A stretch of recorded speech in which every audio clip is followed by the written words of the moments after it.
agenda is approval of the meeting minutes from June.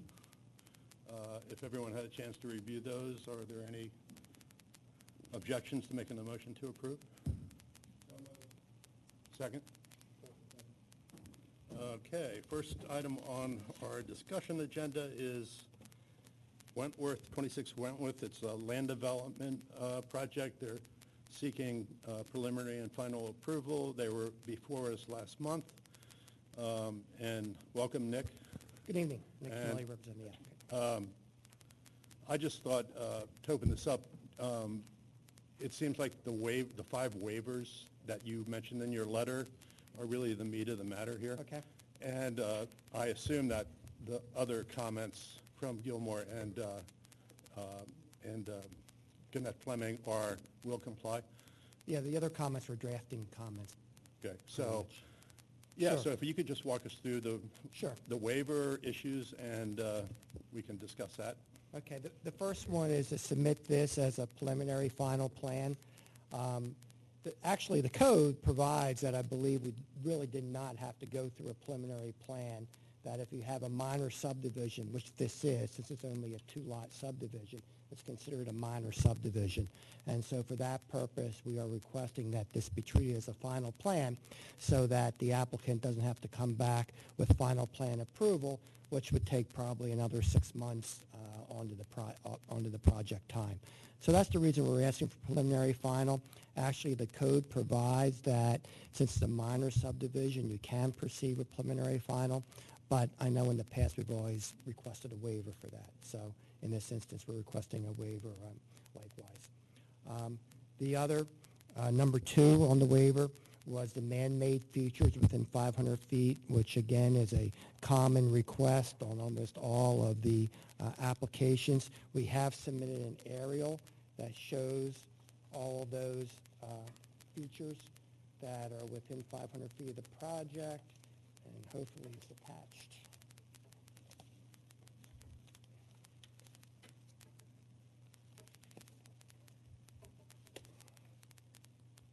And hopefully you guys should have it. Do you have that? I don't know if it's not part of the drawing set. It may not be part of the drawing set, but I believe it has been submitted as the part of the drawing set that I have here. But it has been, a large aerial has been submitted showing all the features within 500 feet. The other waiver was regarding the sidewalks. As we discussed last time, there are sidewalks on the opposite side of the street that go pretty much 3/4 of the way down Wentworth Lane from the corner on down. There are no sidewalks on this side of Wentworth, which would be the western side of Wentworth, so it would be a sidewalk basically to nowhere if one was installed. And there's really nothing to attach to. And I think everyone's familiar. The homes here are relatively, I would say 40, 50-year-old homes, if not older. Maybe Steve would probably know better than me. But there is really no further development that you can see on Wentworth Lane here. So we're requesting a waiver from the sidewalk requirements of the code. The 4th waiver is regarding curb radii for driveways.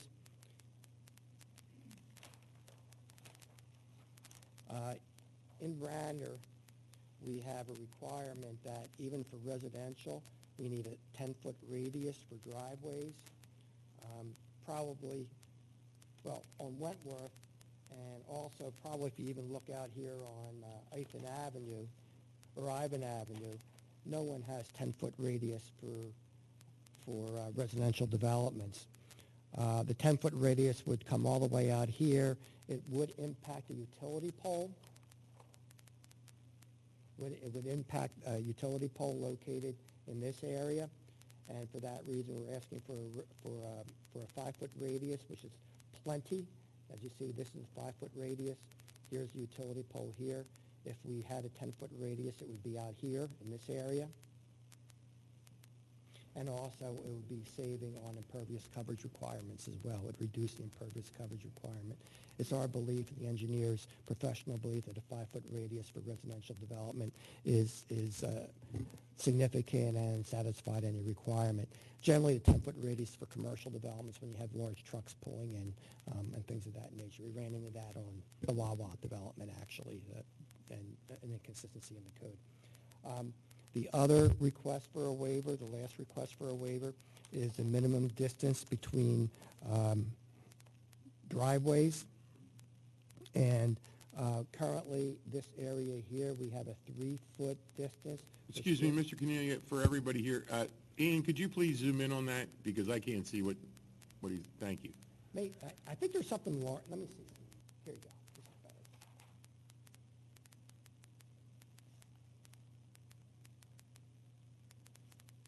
So here, what Roger is referring to is this area here, in this area, that it says a minimum distance of 5 feet shall be maintained between the driveway and side lot lines. We talked about before, does this classify as a side lot line since the 0 lot line, which is permitted in the R5 zoning district.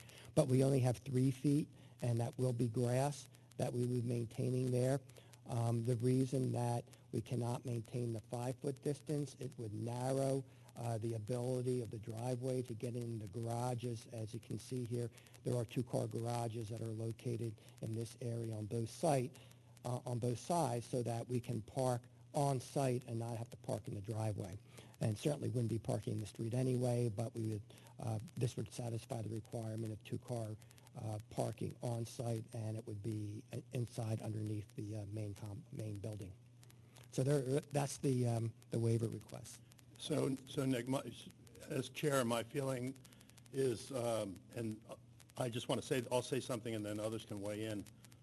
Preliminary final to me seems appropriate in this case to grant that waiver. I think 500 feet site plan waiver is something we do over and over and over again. And in this case, it seems appropriate. The sidewalks and curbing, I agree about the sidewalks, but I think the curbing, there's an issue with the curbing. And if you look at the properties away from Conestoga Road past your project, the curbing goes in about a foot. And it would be great if you could bring that curbing all the way out in front of your properties. And it would make the street wider and safer.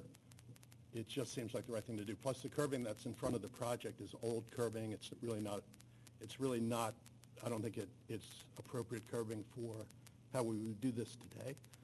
So that's just something to consider. Okay. I think the 3 feet makes sense because I like the line of demarcation between the properties. I like the idea that you see, you can tell that these are independent driveways. And the green, and it's 3 feet instead of, we were saying 5 feet. But I think you make a pretty good point about how that complicates, like, your ingress and egress from the garage. So other fellow commissioners, that's my sort of take on the waivers. And if anyone else wants to say anything, please do. Nick, I think when you look at the separation between 2 driveways, one of the things that occurs to me is that for snow removal purposes, 3 feet is really not sufficient. I know they have the other side to throw snow at, but typically you'd like to see more separation between the 2 driveways. Yeah, I mean, the issue, as I said, is that then we would have problem accessing the 2-car garage. I think that's the main reason that we're requesting the 3 feet. And there's going to be cross easements, and actually Roger's comments talk about cross easements. So, I get the point. You can't be throwing snow on the other person's driveway. But there is, as you said, there is area on the other side of the driveway as well. Isn't it supposed to be 5 feet? It's supposed to be 5. From each driveway?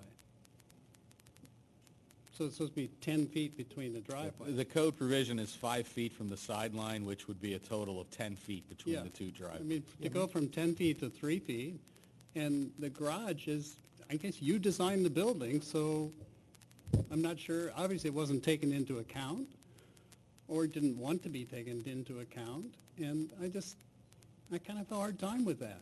Like, you're just thumbing your nose at the idea of it, so. And why? Well, Pardon? Well, I mentioned why. I mean, about being able to access a 2-car garage. Well, move the We wanna be 2-car, able to- move the garage.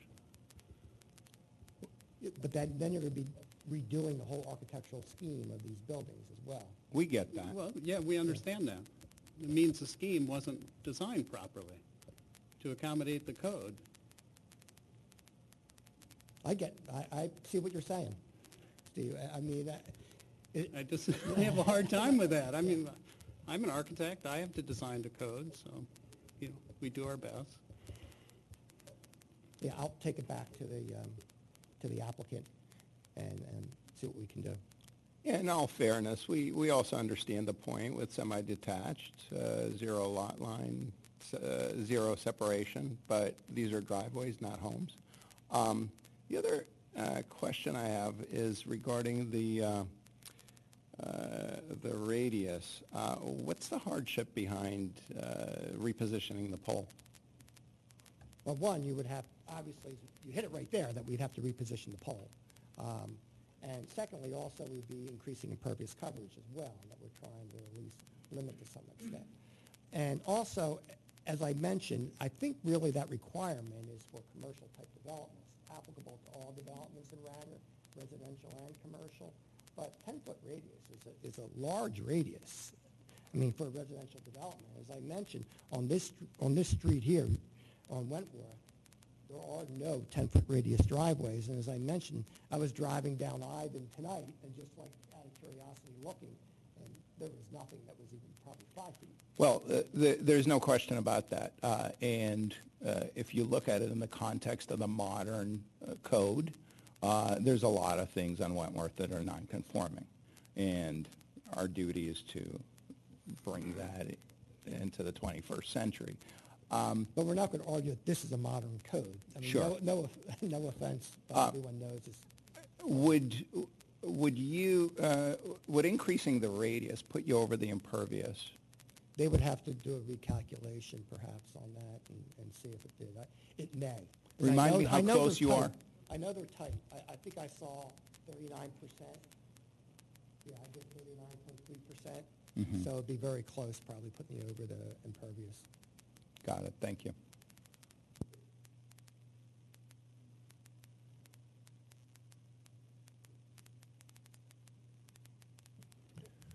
Nick, if you were going to increase the separation in the two driveways, would that in effect require you to relocate that telephone pole? In all likelihood, I would think it would because we'd have to push everything over.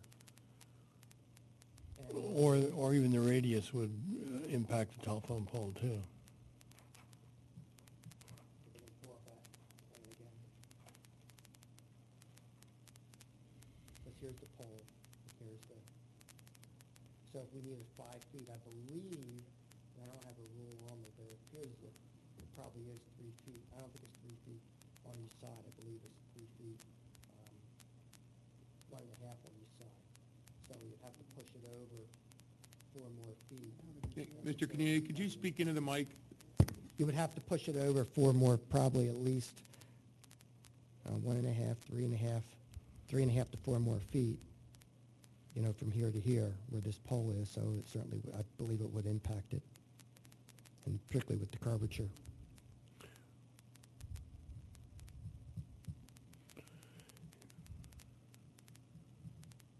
And I guess flipping it totally onto the opposite side and pushing the driveway way over to the other property line, go the other direction. Right here and here. Yeah. That avoids the telephone pole, I would think. The pole probably was still impacted. Here's the pole. So for a 2-car garage, you'd probably be in here somewhere. So here's the pole, yeah. I mean, pushing it would definitely impact it if you pushed it over this side. The garage. It seems like it might solve the problem of the 10-foot spacing on the driveways, too. You could always have 12 feet, I guess, if you flip the garages around. Yeah, that's a kind of a total redesign, obviously, that they would have to be looking at. Just the garage, not the... Yeah, I see, yeah.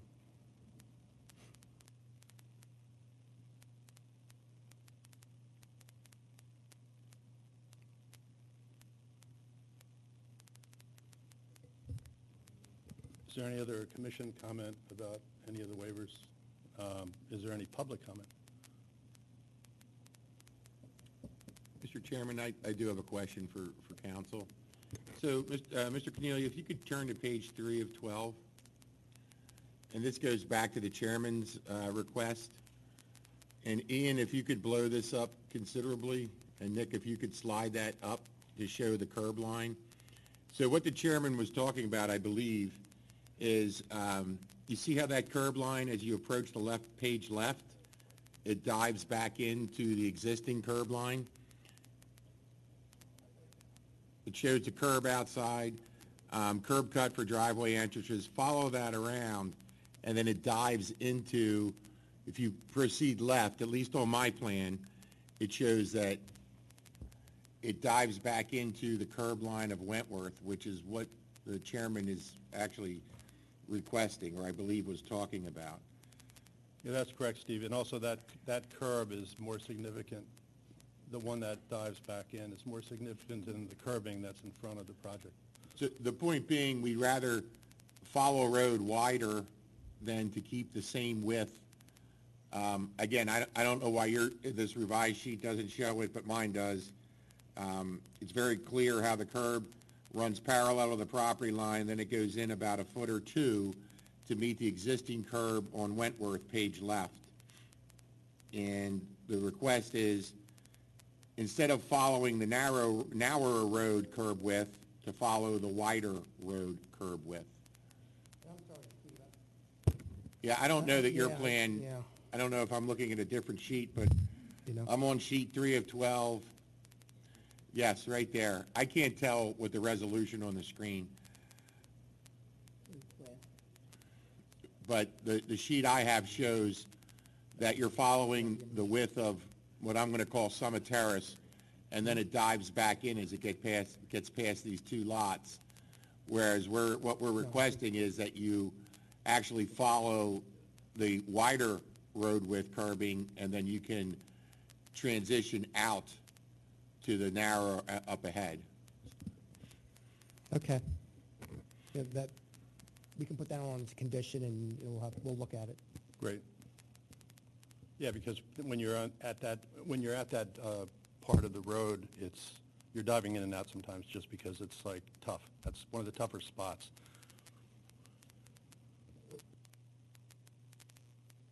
So, Mary? No, I think you guys have covered it. I'm writing down conditions.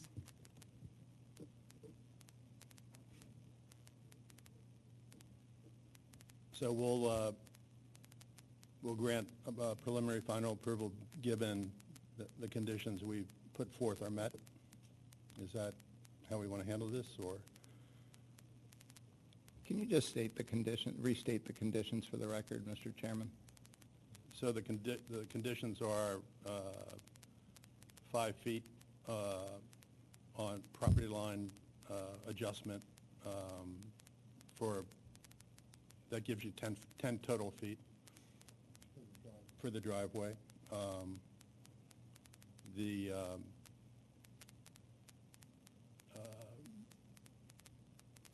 Going to redo the curbing in front of the project to conform with the wider width of the rest of the street. Do we need to mention conditions any other conditions? I wasn't sure what you decided to do with the curb radii. The 10-foot radius? Yes, is that a waiver or not? I'd like to include that as a condition. You would like to deny the waiver, is what Deny you're the saying. waiver, that's right. And that would apply for the first one also. You're recommending denial of the waiver to have 10 feet. Well,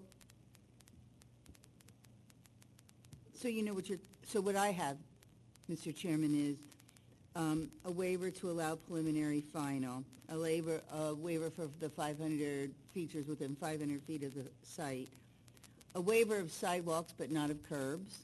Right. No waiver or waiver, and I don't know that the Planning Commission settled in on that yet, for curb radii. and no waiver for the distance between the buildings from the side property line.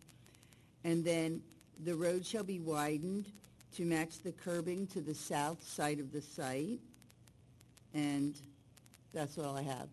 Yeah, that sounds good. Should we vote on the radii issue? Well, you should at least discuss it so you know how the vote will go.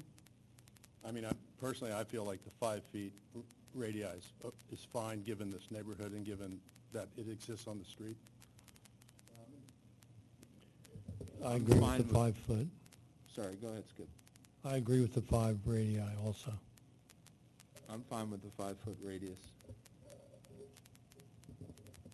So my sense on the radius is that on a narrow street like Wentworth, that becomes significantly more important, especially for commercial traffic that may be making deliveries, like an Amazon truck.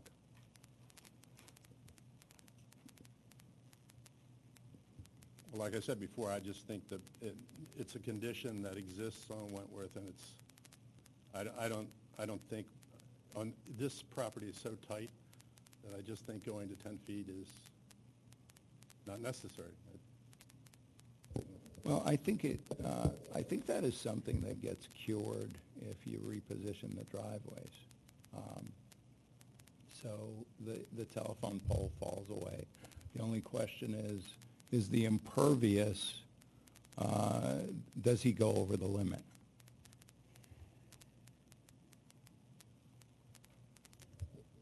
Mr. Chairman, I'm okay with the 5 as well, especially given the impervious issue, the potential pole issue.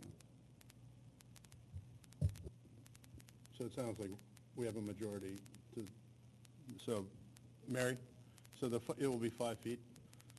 The 5 feet will just, So there's a waiver of the curb radii requirement to allow 5-foot Yes. radius. yeah. All right. Did you want me to go through those again, or you think you have it? Sure, could you? Sure.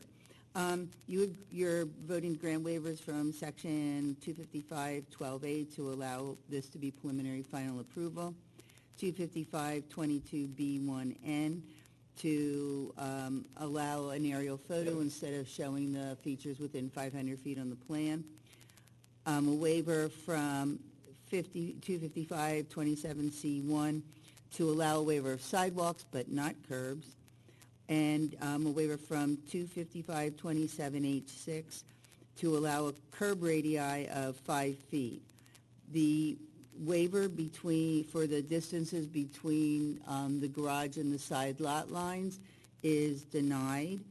There's no waiver of curbing, and the road should be widened to match the curb on the property to the south of the site. Thank you. Can I have a motion to approve? Move to approve. Second? Second. All in favor? That's what I wrote. I didn't say it, but I wrote it. Thank you, Mary. Thank you. Next up is Stratford Avenue. Pat, was that unanimous? I can't see back here, so, Yes, it was. Pretty. thank you. We're still looking through plastic here, so are you, so sometimes it's harder. And if I could respectfully remind everybody to speak into the microphones. They're having a little trouble hearing everybody. That's the commission and the presenters.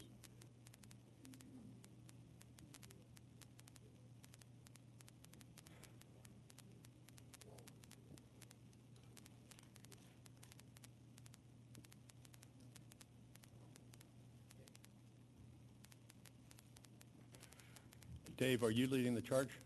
I mean, I'm kind of limping to the beginning here, but then I'll turn it over to Michael Booker. Okay, so. the reason I brought that up is just because in 2020 and 2021, this project was before us, and it's a different team. Correct. But it would be great if, without taking up a lot of time, if you could just, like, apprise people of, like, the sort of where this came from, and the Sure. fact that it is, in many respects, the same project that I believe we approved. Sure. Yeah, absolutely. So Dave Falcone here on behalf of CF Holloway. As you had just mentioned, Matt, St. Honore is the special purpose entity for this project, CF Holloway being the ultimate developer here.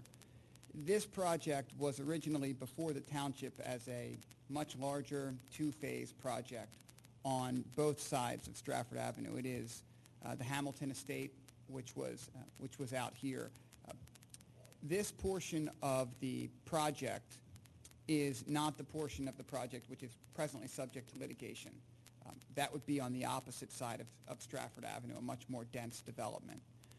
This portion of the project had been before the township, has been reviewed by the township. This plan is slightly different. We did, however, take guidance from the township's prior review, and we've reviewed those consultant review letters and tried to incorporate as many of our responses into this plan as we could. You'll note that this is, as shown, a 9-lot, single-family residential development with a single access point off of Eagle Road. That access point is consistent. The 9 lots are being shown with, again, just the one entranceway, all driveways here taking access off of that road coming off of Eagle Road. The stormwater management is being kind of controlled on site here. Each lot has kind of a very in-depth stormwater management plan. The project will be subject to an HOA. So Michael Boker will eventually go through many of the engineering concepts. I'm giving you kind of the overview. There will be an HOA on site. The HOA will maintain all of the stormwater. They'll maintain all of the landscaping. You can see there's going to be significant landscaping on the site.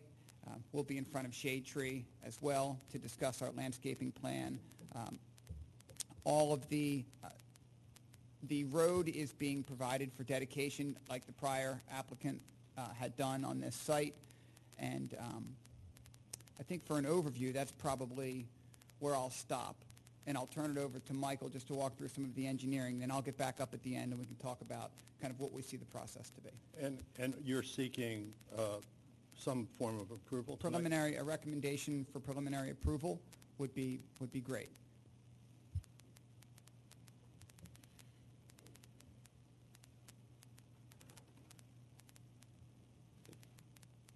I'm Michael Boker with Apex Design and Engineering Group, and just to give you an overview, again, of the project since it's been a while, since it's been in front of you.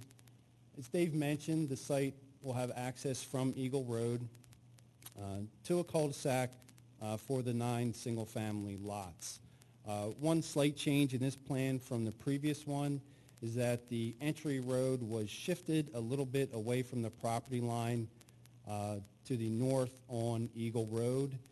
The reasoning for that is there's a large tree on the neighboring property, and we wanted to get clear of that from the grading so that we don't disturb that. And that also has something to do with where we showed the sidewalk. I'll get into that in a little bit. Similar to the previous application, Stormwater Management, just about each lot has a system in the front and rear. Systems in the front will collect and control the sidewalk and the road, and the systems to the rear lots generally control the house, as well as some off-site runoff onto the property. The property itself is about 3.75 acres. The stormwater management systems collect and retain a total of 4.41 acres of runoff. There's a ridge that runs through the back of the neighboring properties that runs through our site that we will also collect and retain on site. As currently designed, these systems will completely retain and infiltrate the 100-year storm event that is generated from runoff on this site as well as the runoff from the adjacent properties. So there's a substantial reduction in flows due to that as we collect 91% and retain that runoff completely on site. And I assume there's no stormwater runoff set up on the property now? Currently, there's no systems we're aware of on the current property. That's correct. The Mr. property generally Mr. Boker, drains. Mr. Boker, while you're talking about stormwater, Steve Norsini.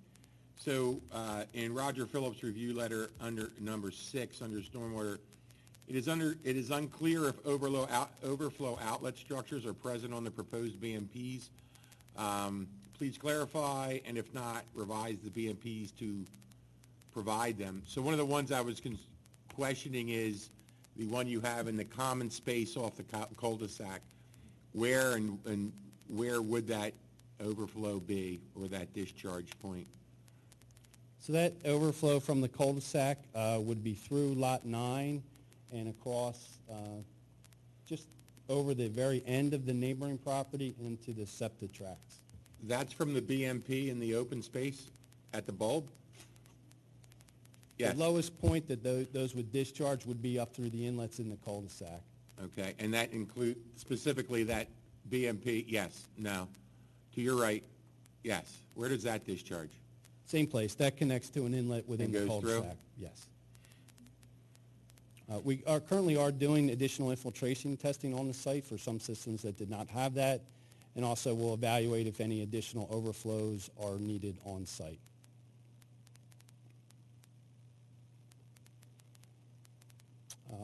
Going through the letters, generally all the comments are will comply. We did have a couple we'd like clarification on or some guidance on, if you'd like to go through those at this point. There's no other general questions on the property?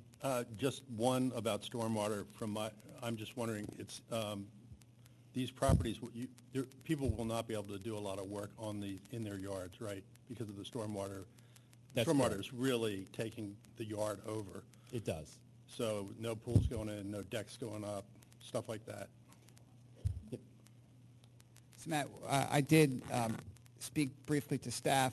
We intend to do a disclosure in our HOA documents as to the location and the impact of the stormwater management systems with respect to any future, intended use or expansion, so that homeowners will know specifically the locations of their stormwater systems and the impact that has on any potential future development. So there's no kind of misunderstanding from any homeowners, that it'll be on record, and then that'll also be, part of the recorded declaration. That's great. Okay, Yep. thank you. We'll start with the letter from Gannett Fleming. Again, generally will comply. I know one general question was asking the size of the units. The units, preliminary plans currently, 4-bedroom, 4.5-bath units are what we're looking at for these houses.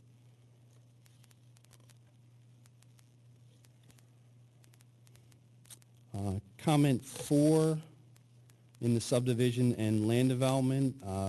Cul-de-sacs must have a right-of-way of 60 feet and cartway of 28 feet and curbing and sidewalks. The sidewalks must be extended to the other side of the cul-de-sac. We were a little unclear on this comment, if they meant to just wrap the sidewalk around the cul-de-sac bulb, or if they were intending us to extend it all the way down the other leg.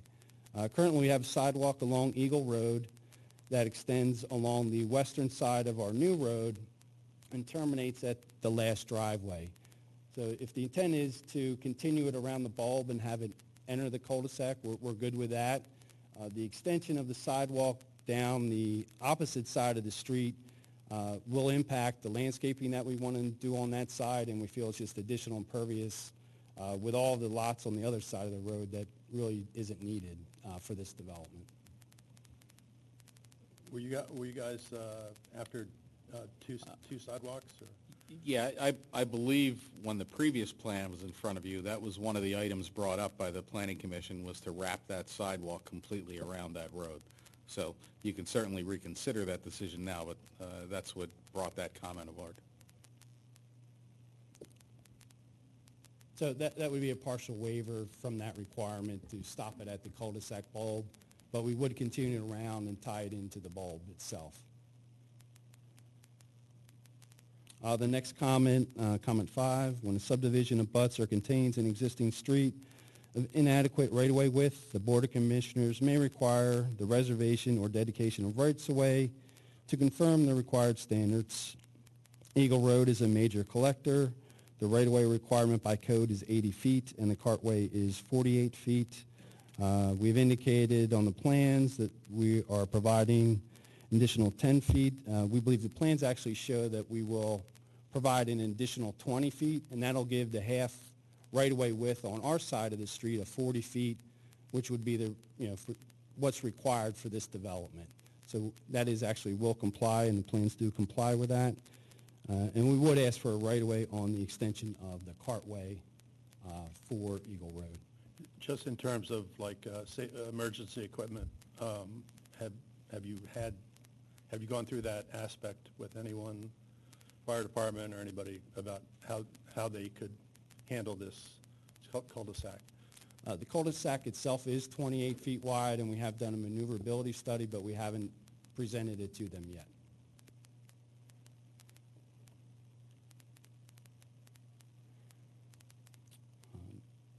Number 8, for all residential subdivision or land developments involving a total of 4 or more lots and/or dwelling units, a minimum of 1,440 square feet or suitable park or recreation areas shall be provided per dwelling unit. The applicant is seeking to provide the fee in lieu of the $3,307 per unit for this subdivision.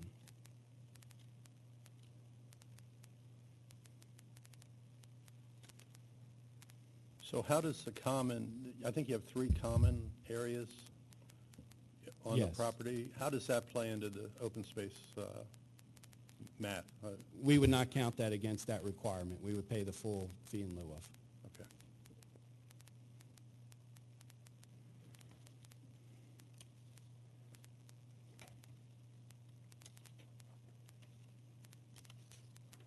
I think the rest in the letter we're going to be will complies. And I'll just check, I don't know if there's anything in the traffic letter from Gilmore that we had a question on.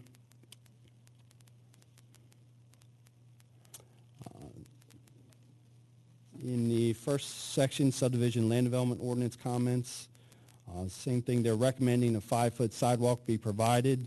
We do intend to comply with that and provide a 5-foot wide sidewalk along Eagle Road. However, doing that poses some problems on-site as well as off-site. Currently, we just show a depressed curve and kind of a refuge area on the north side of our proposed road. That's so that we don't extend it any further to impact the adjacent tree on the neighboring property. So we would provide the curb cut and a small landing area, but wouldn't extend it that additional 6 feet or so due to grading restrictions and possible impacts to that tree. There's a large embankment immediately adjacent to this site, and really you're not going to get into that until you would extend the sidewalk across the neighboring property. Tying the sidewalk on the south side, we do plan on extending a 5-foot wide sidewalk the entire length, but then we would have to narrow it down to connect to a 4-foot wide sidewalk that's existing on the adjacent property. In doing that, there would also be it's a Norway maple tree that's right at the corner of their garage. We do believe the tree's in the right-of-way, but that tree most likely would have to be removed as well in order to make that connection through to the adjacent sidewalk. Excuse me, have you had an independent arborist take a look at that tree? Yes. Okay, and you have a report on that? No, but I have the arborist is here, I believe. So my question is, what is the condition of that tree, Mr. Schreiner? Or,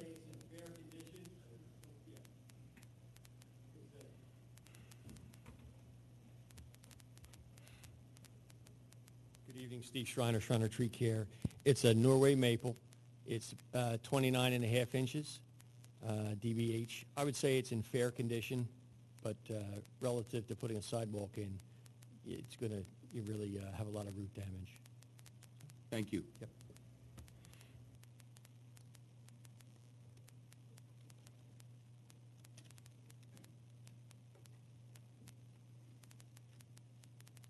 That was really it in that letter. Just had to do with the sidewalk extensions on either end.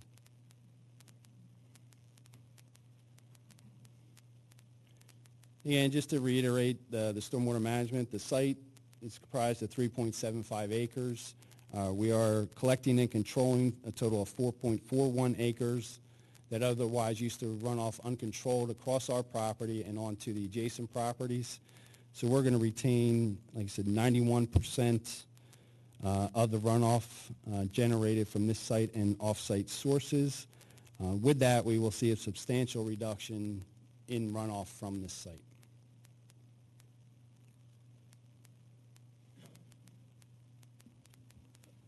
One of my questions was, and I don't remember whether the planning commission had a opinion on this or not.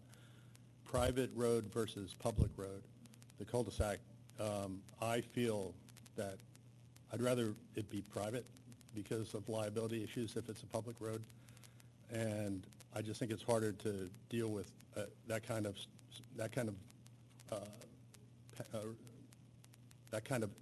road, or it just seems like it's a bit inappropriate, in my opinion, for it to be Radnor, a Radnor issue.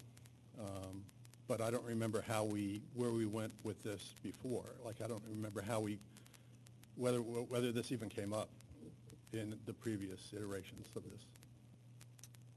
The intent would be to dedicate it at this time. It is being designed to township standards, and will meet the criteria as far as width, curb, and pavement section. So Matt, on the prior plan, it was going to be dedicated. That was kind of how the planning commission had seen it. That's how it was shown on the plan. So we kind of went that way. You know, that's certainly the desire of the applicant, but, you know, the council. I mean, I'm just wondering about how staff feels about, you know, a private road versus a Radnor street, in terms of, like, going forward. Like, should we have an opinion about it? So, Mr. Chairman, I do concur. First off, this is always at the discretion of the Board of Commissioners if they wish to accept the road or not for dedication, as Mr. Falcone knows. I do understand the chairman's point of this is a relatively small cul-de-sac road and being private. So the last development of roughly this size was on Church Road. I forget the name of it, near Conestoga Road.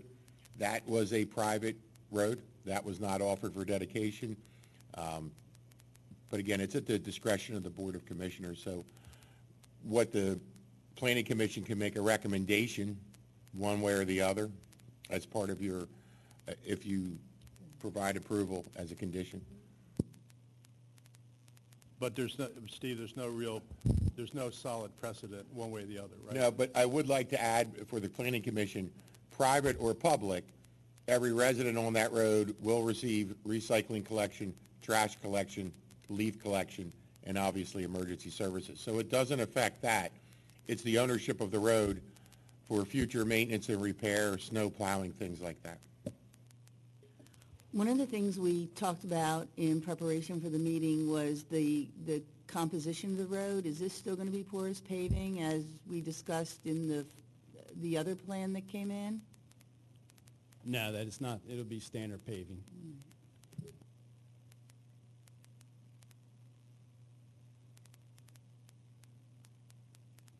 This is a little thing, but I noticed in some of the plans, there was an R1 designation to this, and in other places there's an R4 designation. It's R4, right? Correct.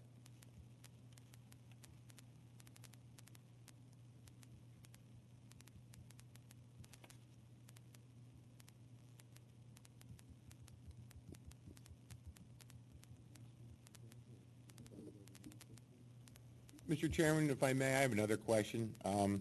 So back when this was in with the previous owner or equitable owner, there was a considerable discussion from our board on what is labeled HOA Common Area Number 3 and what the intent is. The concern was, as HOA Common Area Number 3, as time goes on, 5 years, 10 years, ownership and maintenance of that strip could become an issue. And it goes in between, I guess, what is the bed and breakfast and the existing home to the right. So there was much discussion about that piece. I'll just leave it at that. Yeah, so I mean, I think I was trying to remember what we were told in 2020, 2021 about that. And I seem to remember that there were some public access issues, and was that area going to be like available to people just to walk through and blah blah blah? But I can't find that. I can't find that exchange with the Planning Commission and the applicant. So I guess my issue is, is anyone ever going to have access to that we don't know about, or you guys don't know about it? Is it clearly titled? And it's just a question. Just, is that little channel, that little spur there, is it, Yeah. is there any other ownership to it, or could there be, or have you checked it out? Mr.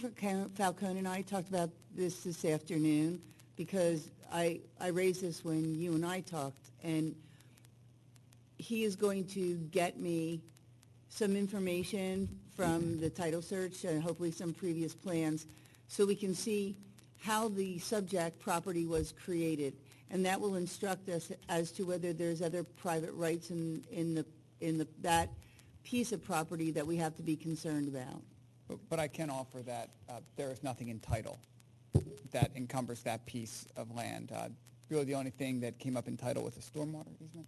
Sanitary easement on the opposite side, kind of the property. But title is clean, but we are going to get you the title information that we have, as well as any back plans that can show that. Right. The plans are more important to me. I think I have the title report, so the plans are more important to me than the title report. We'll get you what we can, like I said. Thanks a lot. So, Mr. Falcone, it was actually one of our commissioners that brought up the concern of this piece being basically abandoned over the years, right? You have a small HOA of 9 homeowners. You'll have neighbors to either, or 2 properties to either side, and as time goes on, that strip would need to be maintained, whether through, tree pruning, tree removal, general ownership concerns. And that was never actually determined. That was an open point with the previous developer. So the intent is, Steve, obviously, this again will have an HOA, and there will be common element that will ultimately be deeded to the HOA, and they'll be the owner, and they'll be responsible, for that area, pursuant to a recorded declaration and a recorded plat. So as we get further into it, let's see what we can get from Mary to make her happy as far as ownership goes. But the intent is that the HOA will have ownership and maintenance responsibilities for all the common area. And I understand that includes the sidewalks and so forth. And that was the case before, but there was some angst on our elected officials board about this over time. Yeah. Ownership, maintenance, all goes away, and who owns it, right? 9 homeowners, the president of the HOA changes every year, people move, and Right. that was, so I guess, just letting you know as the new applicant, that may very well be a sizable issue when you get before the board. Understood. Can you point out that piece of land you're talking about, that spur? What's the width of that? 40 feet. By, About 250 feet.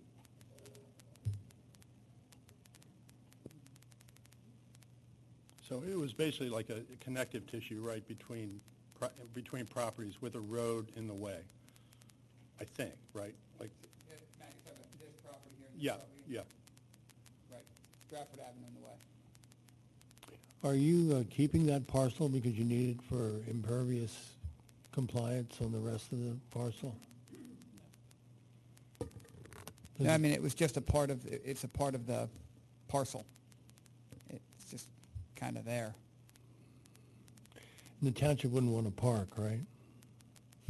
I don't think that provides much parkland. Yeah. Very, very linear in nature, right?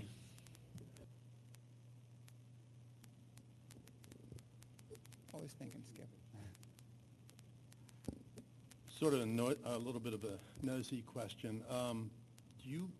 Do you think there'll be any more development around this development in like the next 5 years or 10 years? Or is there a chance that there's going to be, that this development will somehow grow or change?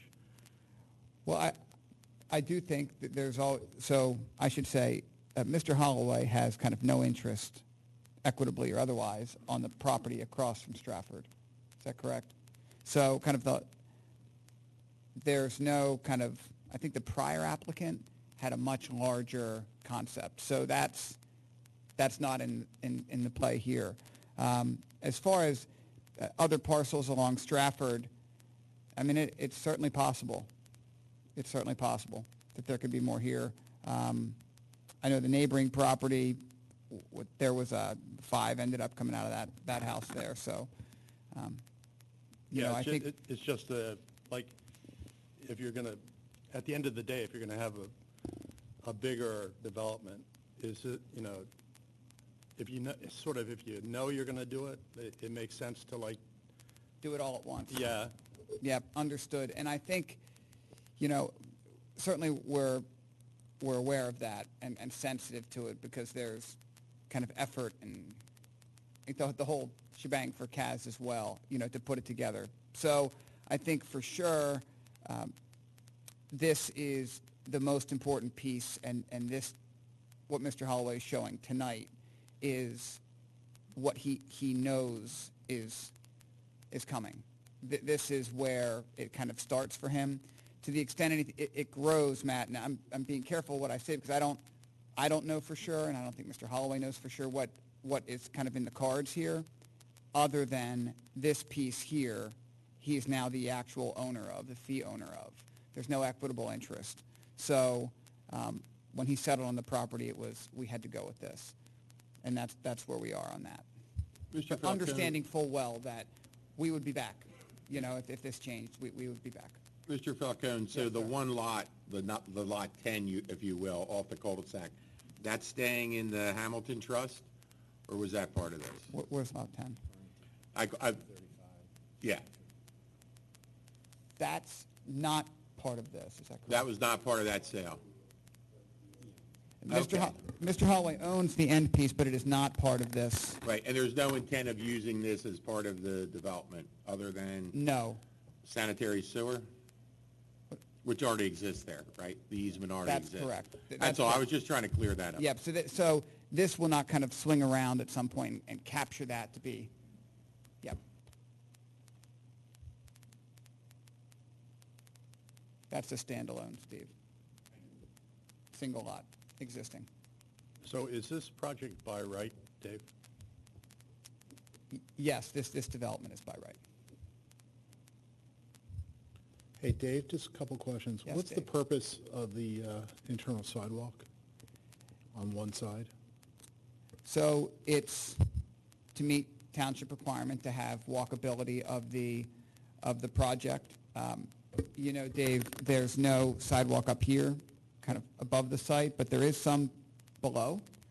So, as Mr. Boker had mentioned, you know, our intent is to get every house to a sidewalk and then out onto Eagle and then kind of connect below us. What I think Mr. Boker maybe touched on a little bit, but not quite, is we are going to need to extend our sidewalk slightly beyond our property line to connect to that 4-foot sidewalk, and our intent is to do that, so that we do have kind of clean connectivity to the sidewalks that were put in as part of this development on the corner.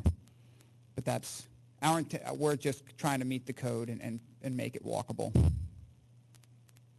Okay, I just think it's kind of unnecessary. I understand the purpose, but from a pragmatic standpoint, I'd rather see that the money that you'd be using for that cost be placed somewhere else. Yeah.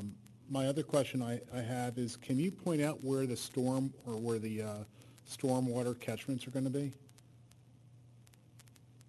The stormwater basins for each lot? The catchment or the sewer grades, where the water's going to collect? So there are a series of inlets down the road Right. that will collect the runoff from the road. And then lots either have or have both yard drains in the front of the lot as well as in the rear of the lot. So what's the grade? What I'm getting at is that I see the two properties that are at the end of the cul-de-sac. So what's the grade? Is the water going to be flowing? I imagine it's a negative grade, right, off of Eagle to at the end of the cul-de-sac. That's correct. So I'm just wondering, it's like, you know, if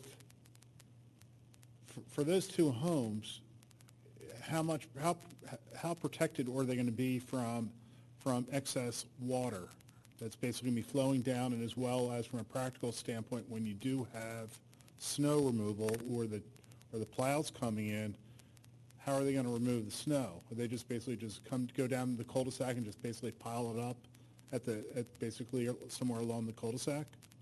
And if so, will they actually block any of the storm drains?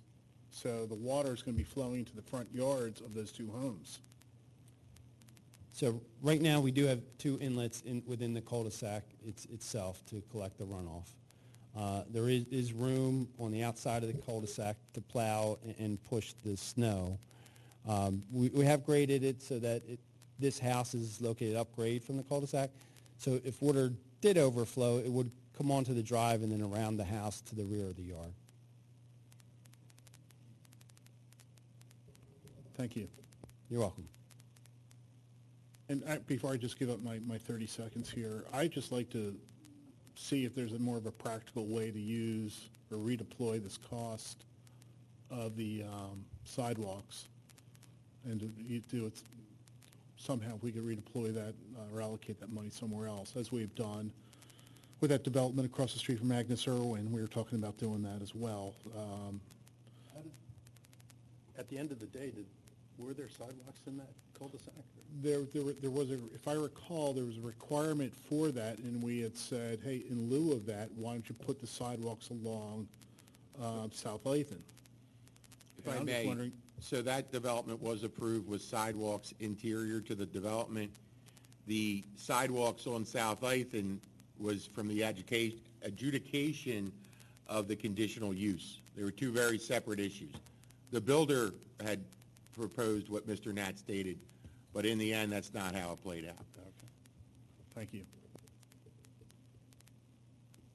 In terms of public interaction, can you talk about that so far in the project? How much have you dealt with neighbors and?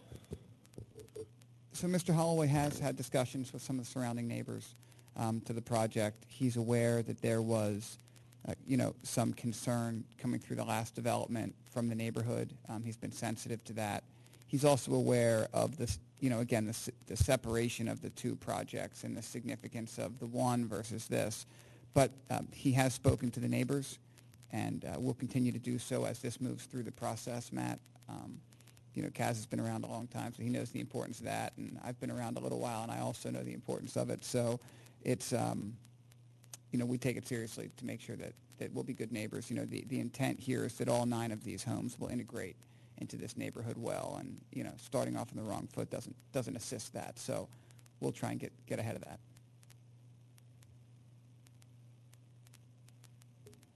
Matt, I just had one question. With the sidewalk on Eagle, on the other side, is there a little piece that wouldn't have a sidewalk on it? And is that where there's a tree located that causes a problem? So when you say the other side, we're talking about just up here. So we have our driveway, and then there's about 6 feet. Yeah. Yeah. So our intent is to not put the 6 feet there because it would disturb a relatively large tree. Obviously, that's, the township's purview there. We didn't feel as strongly about it because there's no sidewalk to connect to there. So that little spur would have an environmental impact with very little actual public service served. We did think coming down the other way with respect to sidewalks, it was more important to go the extra 6 feet there to connect to that 4-foot sidewalk. And there's a tree, unfortunately, in that spot as well, but we do see the public benefit. So the thought or the concern is not now. Yeah. But in the future, if there were to be a continuation of the sidewalk, how would that little piece get sidewalked hereafter?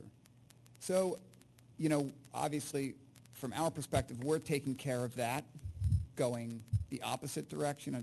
So I guess it would be like southwest.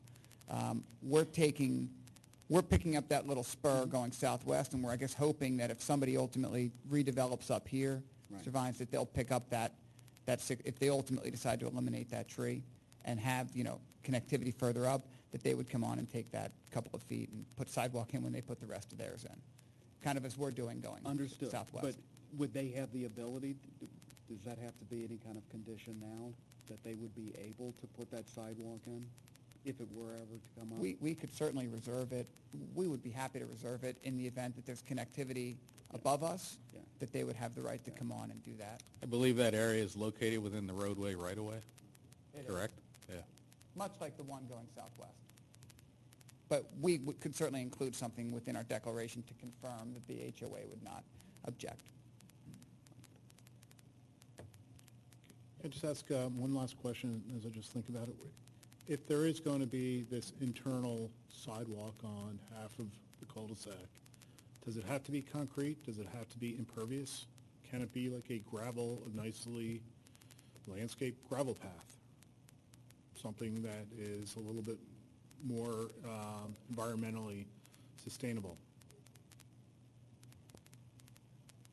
Is that written in, is that written in code that it has to be concrete?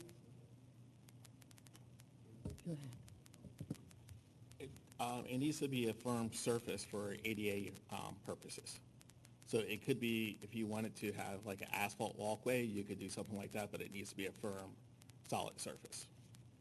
We can look at other, like Yeah, a porous paver as well, is something we could consider, and we've No, done it's not a private on other road. They're projects. offering it for dedication. We just don't- Yeah, I just think I think, for like these No. new developments moving forward, I think we just should be a little bit more sensitive about, Yeah. or forward thinking, probably more of a better way of putting it, about how we look at stuff, where it's, it's just not the standard stuff that we're doing before, and probably be more economical for the developer, as well as the HOA as well, moving forward. David, is the concern impervious? The concern is impervious and yes, among other things. It's like from a carbon emission standpoint, having concrete doesn't help things out either. I mean, so, just trying to do the smallest part, but I guess this is just from a future development. It's sort of like setting a standard of how we're going to be looking at stuff moving forward. Not exactly this project, but a week, a month, a year, 5 years from now, start thinking about this more from a design standpoint, looking at this thing a little bit more from a sustainable greenhouse emission reduction standpoint. Are there any other concerns? From a sustainability, like an ESG standpoint, I wouldn't think so. I mean, obviously, from a practical standpoint, I have my own opinions, but if it is what it is, no, I would just think it's just, you're better off just having, as you said, from a water runoff standpoint, is just better. I'm just trying to flush out the opposition to the I sidewalk. can't think of anything else as from a benefit standpoint.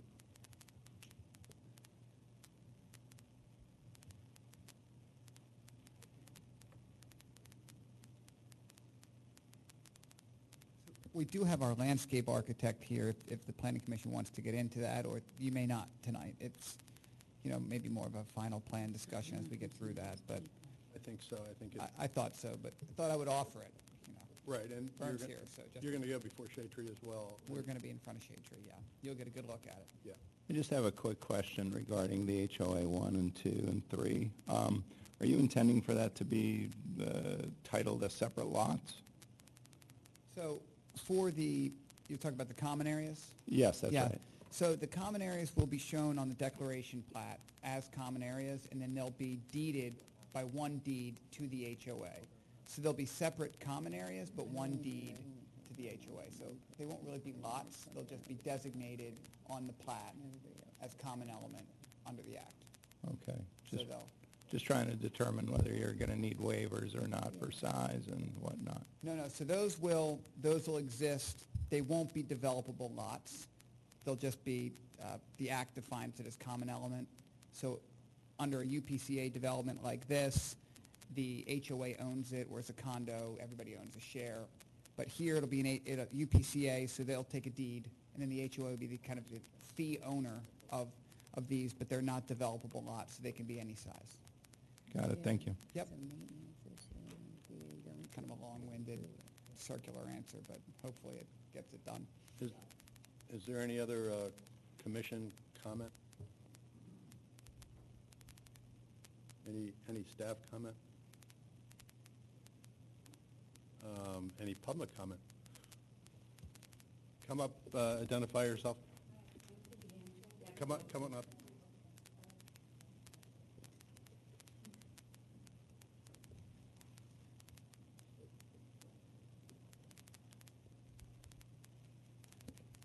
Hi, can you hear me? Okay, I'm Cindy Hansen, and I actually live at the adjacent property at the end of the cul-de-sac. And so I didn't get your letter because I'm obviously interdifferent. But my question is, when you were describing the stormwater runoff to the adjacent property in the back, I was wondering, was that my property or is that the property in Radnor next to the house? Property off of West Ave. So it's not going back, because today, you know, all the water just really runs into my yard. And I've done a lot to try and mitigate it and put in a lot of, you know, I've waterproofed my basement and graded everything. It's been very expensive. And so I'm just, you know, I am concerned. And I'd also like if someone could walk what you think is the property line with me so I know where it is, because I am going to do some planting and try and grade it some more. That's all. Yeah, otherwise, you know, it's fine. Thank you. Thank you. Any other public comment? Come on up.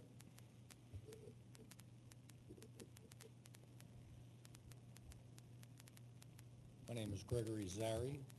I'm a registered architect in the state of Pennsylvania. I live in Tredyffrin Township, but I was a party to the Hamilton Estate review, and there were some stormwater management issues that rolled over to this piece of property as well that I'd like to get some additional information on. Okay.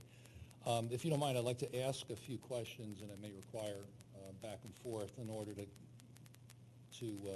clarify a few points. Do we know what the history of that piece of property was? Was there any previous development on that property, or is it 100% natural?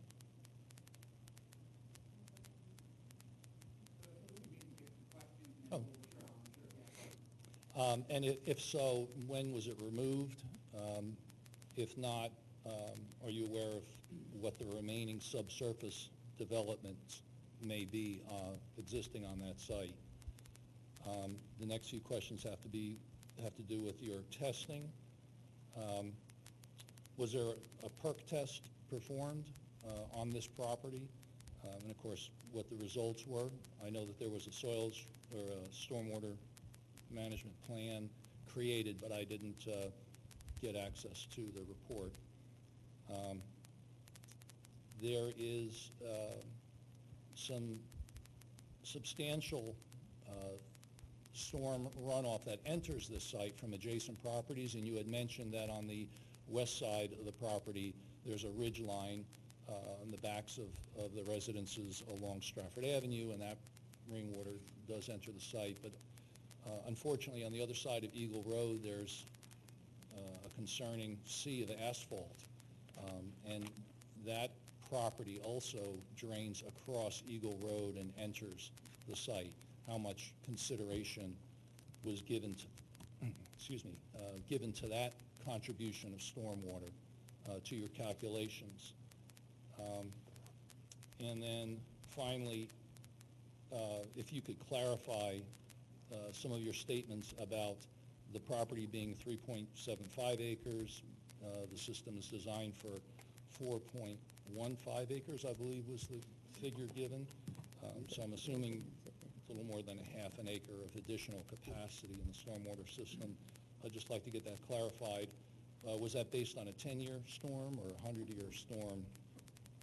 And then you had mentioned 91% retained. So I'd like to get a little more clarification on that. Obviously, everyone's concern is the stormwater management conditions that exist now, as well as what the development may exacerbate or help. And that's I think what most of the residents are going to be asking. Currently, as everyone knows, the water travels to the low end of the site on the north end. It enters the SEPTA Amtrak property after crossing some neighbor's property, and then it re-enters the neighborhood again through Hedgerow and Grant Lane onto Stratford Avenue, and in through different townships. So I'd just like to get all of those points addressed, if I could.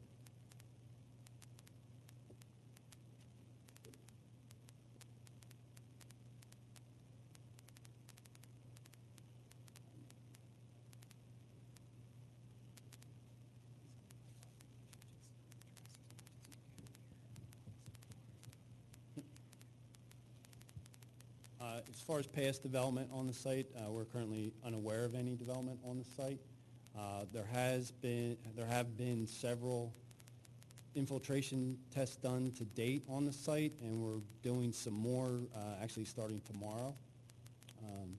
Test results in the area of the systems have been favorable and show that the site is able to infiltrate based on our current design. As far as runoff, we mentioned 4.4 acres is the total area from the high point on the lots along Stratford and our site that we have to manage for stormwater management. Of those 4.84 acres, 4.41 acres, which includes our total development area and that off-site area, are totally retained on-site and infiltrated for the 100-year storm event. So we're picking up the roads, the houses in that off-site area, which does include some additional impervious area, and infiltrating that on-site in the systems. We looked at drainage along Eagle Road. Our site currently sits higher than Eagle Road, so there's no runoff from the road that enters the site, and the road grading will keep that drainage path intact. We'll have a slight high point in the road before we go down to the cul-de-sac, so we won't introduce more water down our road that we would have to control. Our site sits up right now anywhere from 3 to 4 feet from Eagle Road, so that runoff currently does not enter our site from the road or from across the Eagle Road.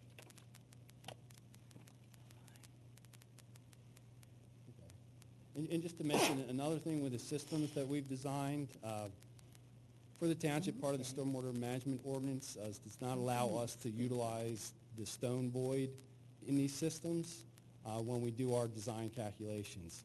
If we took that into account, there'd actually be an additional 75% storage provided within each system. So these systems are well over-designed, and reality will, where you used to have that 4.84 acres draining off, we've reduced that by 91%. And it's zero discharge from our systems during a 100-year storm.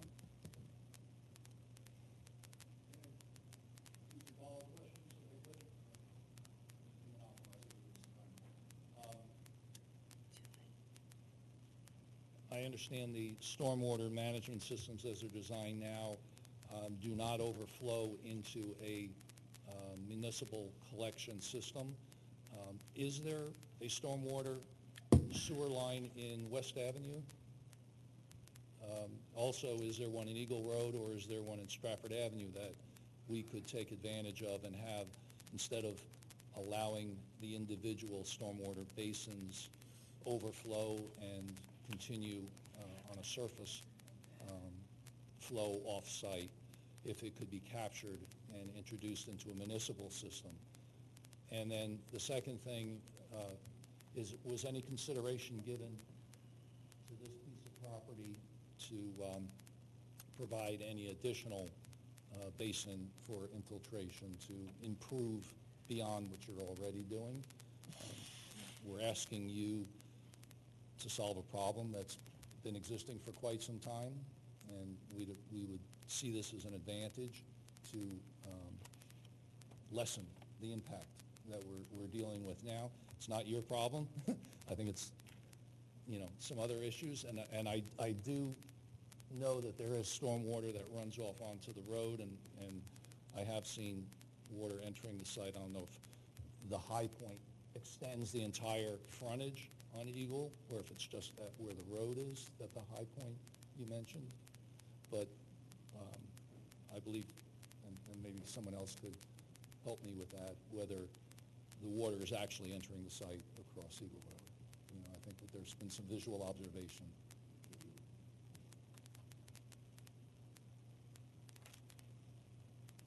I was actually out at the site again earlier today, and I said, there's a 2 to 3 or 4 foot embankment across our entire site frontage along Eagle Road, so the runoff from the road is not crossing our site and continuing down.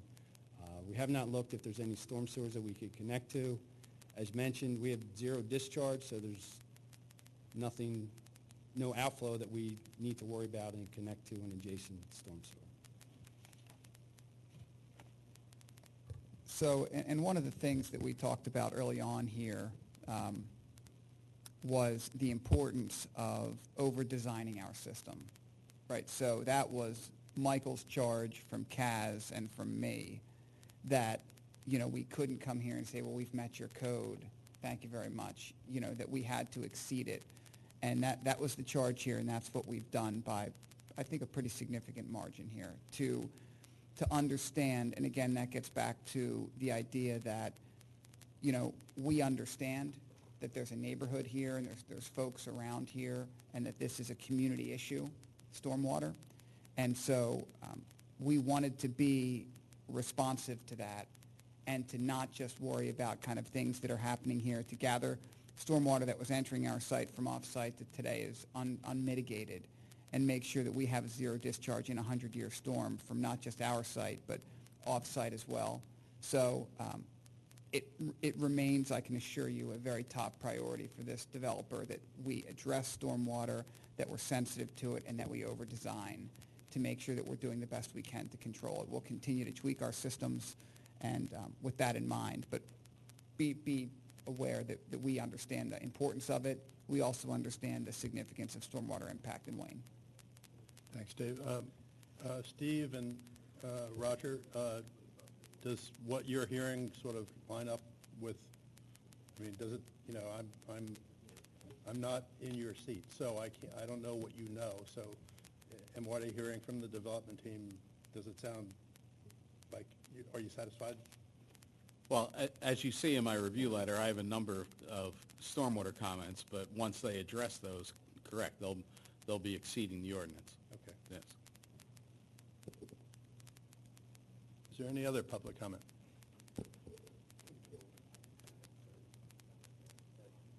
I'm Beth Carey. I'm at 408 West Avenue, which is, so we directly back onto the property.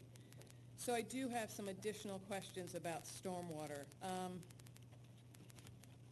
The water does run across the property as it is into the backs of all of the properties that back up onto that property, that front onto West Avenue.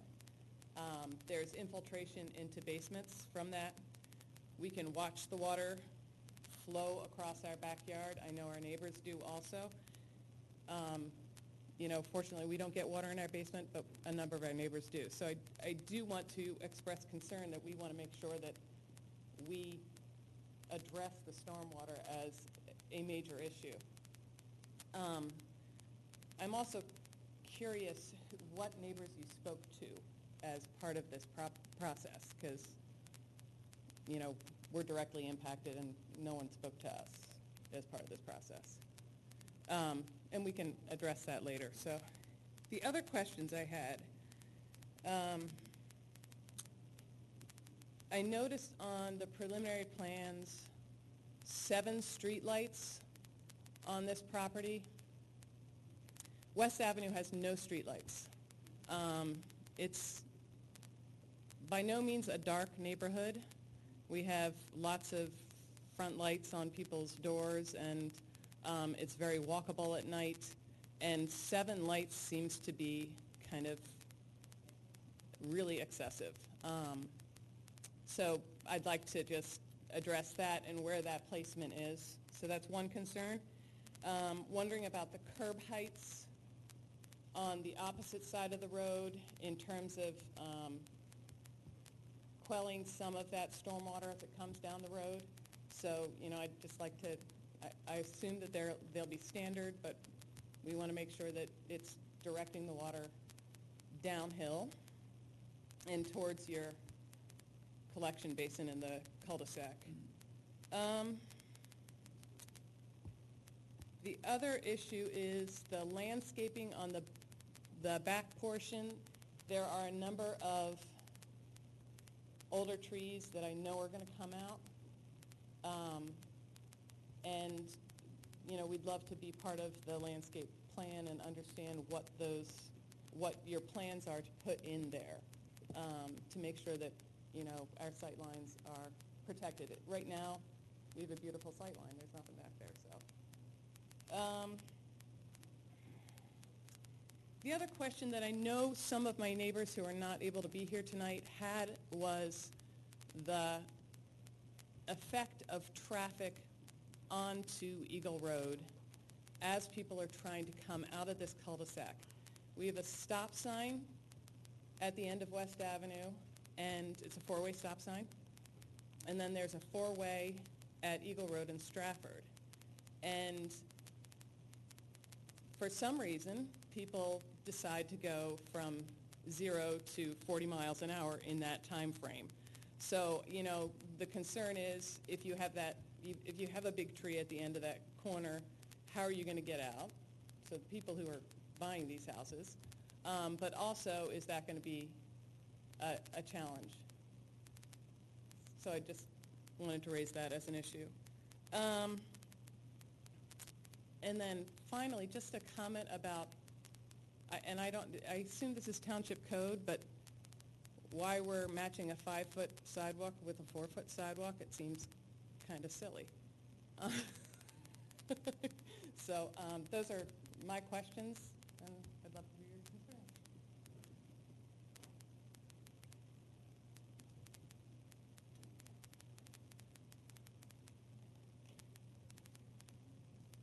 So I can address a couple of those. So the proposed road will be curbed. So the runoff that used to run across this site onto those neighboring properties that abut West Avenue will be effectively cut off and collected within the roadway to eliminate that concern. Sight lines at the exit drive, by shifting the road down, we are able to grade so that we can provide sufficient sight distance from the drive for egress onto Eagle Road.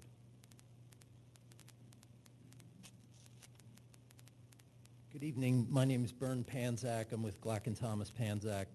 We are the landscape architects on the project. We did the lighting design, and I think the code is somewhat subjective about the requirement for lighting in terms of this community. So there were several lights placed along the roadway. They're all full cutoff light fixtures. They're all house side shielded, and we feel that there's a very appropriate limitation of light that exists at the property line. Regarding landscaping, I think that also plays into the lighting. We've got a fair amount of landscaping, across the border with the West Avenue neighbors. That landscaping consists of street trees as well as evergreen replacement trees that are sequentially arrayed between the street trees. We also have a consistent border of evergreen trees along the entrance drive with the first property on the right-hand side. I believe that there's been significant discussion about that property line, the appropriateness of trees existing and proposed. And the other thing I would point out is that I believe that there is a overhead electric line that runs behind and along that property line. So there is some sensitivity to how that should be landscaped. And, we feel like what we're providing there will will provide a beautiful landscaped edge to the neighbors, as well as be mindful of, the utilities and not introducing trees that would be problems with that overhead utility line. All of the trees that you see along the cul-de-sac are generally more upright varieties in general, placed along this side at about 25 to 30 feet on center. So we think that there's going to be a very nice canopy of trees along that edge, as well as with the evergreen trees that will be between those trees.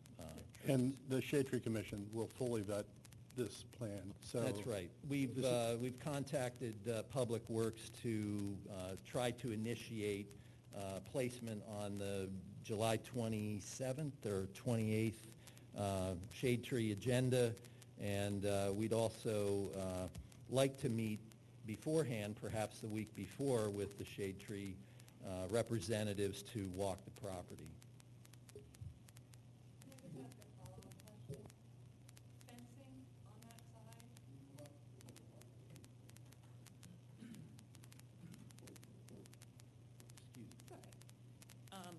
Will you be providing fencing on that side? The current Cyclone Fence is a mess right now.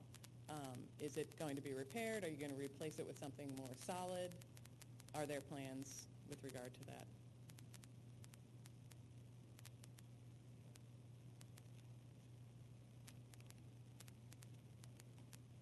So the intent is during construction and pre-construction to fix what's there and then to replace the fencing after that. Can I just ask one question for you, Matt? Will you have to come before a board to present your lighting plan? That means like with some of the detailed fixtures are with the lighting. Dave, you're gonna have, what, 7 lights? So I'm just thinking about if you're one of the neighbors, so, will you basically have a plan where they're gonna be planted? What type, is it gonna be LED lights? What type of, There's a light plan pollution? included in the plan set. It'll all be part of the plan Okay, set. what land type of light development. pollution is gonna be given off, is all the, Yeah, give it'll have all all the the technical data spillage. for, satisfy all the neighbors? Yep, Dave, it'll all be it's all in there, Okay. in the light sheet. It shows kind of the spread of the light, the fixtures, things like that, type of lighting. Yep, and it'll be reviewed by staff as well. Okay. As well as the specific cut sheets and details. Yep, it's all there. Right. And the electric bill's all gonna be paid by the HOA, right? I'm assuming? That's right, yes. It's Devil's all in- going to be part of the HOA. Devil's in the Dave, devil's in the detail. It'll all be it's all in the notes. It's all in the notes on the lighting sheet. Is there any other public comment? Oh, actually, just one last question. The gentleman behind you raised a point about any perk contamination or whatever. I'm assuming you guys had a Phase 1 environmental report done, right? It was all clean? We did, yes. Okay. And like I So- said, we are doing perk testing. And just to kind of close the loop on the stormwater, at least for now, we are aware that there's runoff from this site, but I think it's important to remember that it's completely unmitigated today. No stormwater management at all on the entire site. So we understand it's a problem, and that's, it's ours to fix. We get that.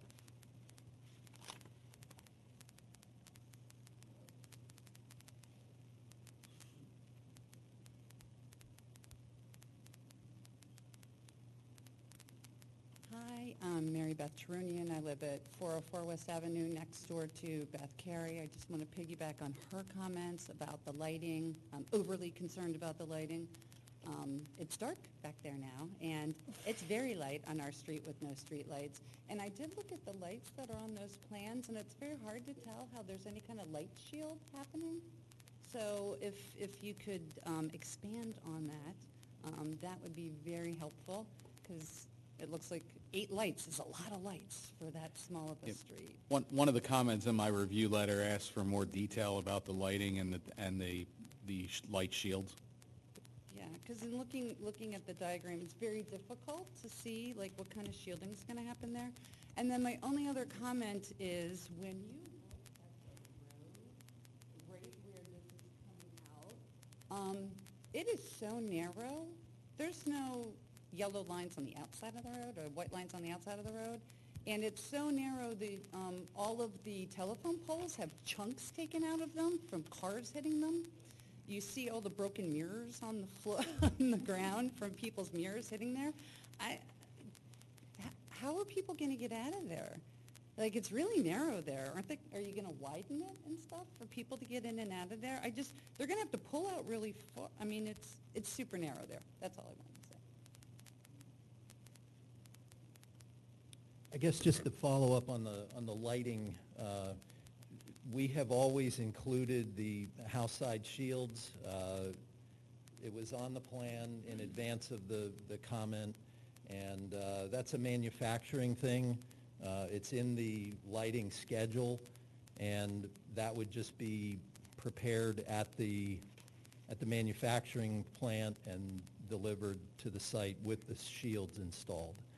And I assume Roger's comments are going to be addressed at some point, like?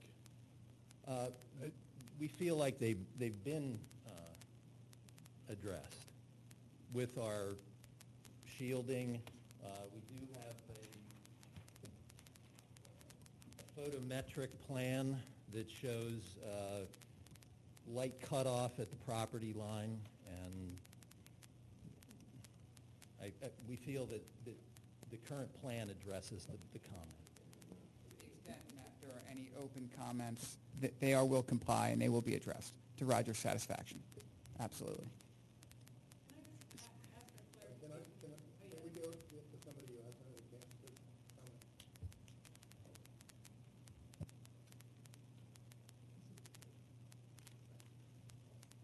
Hi there, my name's Stacy Morgan. I live at 424 West Avenue, which is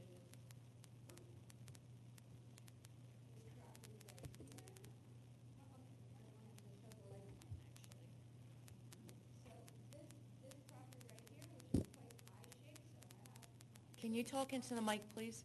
the biggest part of my property, has 2 lights on it now, okay? So when you say light shield to the house, is it to the new development house or to the backyard of my property line? My property line is here, so is it going to cut off right on the property line? Yes. Okay. It's to the neighboring property. Okay. Where the house side shield. And then you talk about the street trees. What exactly are street trees? They usually have names, so I don't know what street trees are. Okay, so, and then also I'd like to mention that you talked about this tree here that's substantial. I have one pine tree in the corner of my property that's exceedingly substantial, next to the sanitary sewer cover. So if you start digging, it will affect it. There's also a pine tree, a very sizable pine tree, right here, right on the property line. So is that going to be addressed by the Shade Tree Commission? Yes. Okay. So what happens is, we are very concerned about neighbors, things that can happen to neighbors when developments occur. So we ask the applicants to pay attention to the property lines and trees in neighbors' properties that will be affected. But that's a shade tree issue. That's a meeting you want to come to if you have issues with your trees. So the fencing right now, I have a tree, the pine tree marks one corner, then one is on pretty much your side, okay? And then I have one on my opposite corner, because I think they used to have 4 corners to mark the property, okay? They're very sizable. So that was something. And then something else that was brought up was something about the sidewalk and its imperviousness. Jenkins Arboretum has a very substantial walk path that is pervious, It's recycled tire and epoxy, I think, and it actually lets the water run through it. I'm sure you're familiar with that. So that's something that maybe would be a code going forward, since you addressed it, okay? Let's see. And you mentioned common areas. Where exactly on this plan are the common areas? There are three common areas on the plan. There's a small strip here, the 40-foot leg that we talked about, and an area here in between lots 7 and 8. I see, okay. And you talked about the 91% runoff is contained. What happens to, where's the other 9%? What happens? Like, where is that? The remaining areas would be the rear yards of lots 8 and 9. They're downgrade of everything, so they can't be collected and conveyed into a system. It's generally just the lawn areas at the rear of those houses.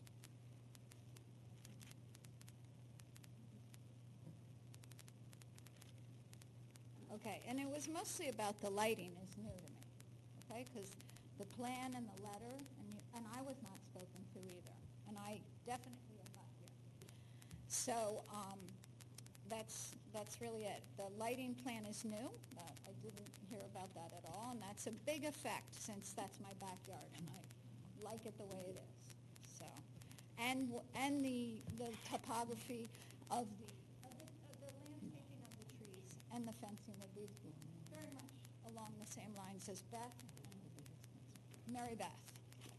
Okay, thank you. Thank you. Can I just make a suggestion with your lighting? As an idea, is like once, and I haven't seen your lighting plans or the specs on the light itself, or with the light shield, et cetera, but if you could identify one or two here in the township, or even in TE, where people could actually go take a look at it at night, I think that would possibly alleviate a lot of concerns that understandably the neighbors may have, as a suggestion. If you'd like, I could talk about the street tree varieties, but Let's wait until Shade Tree Commission for that.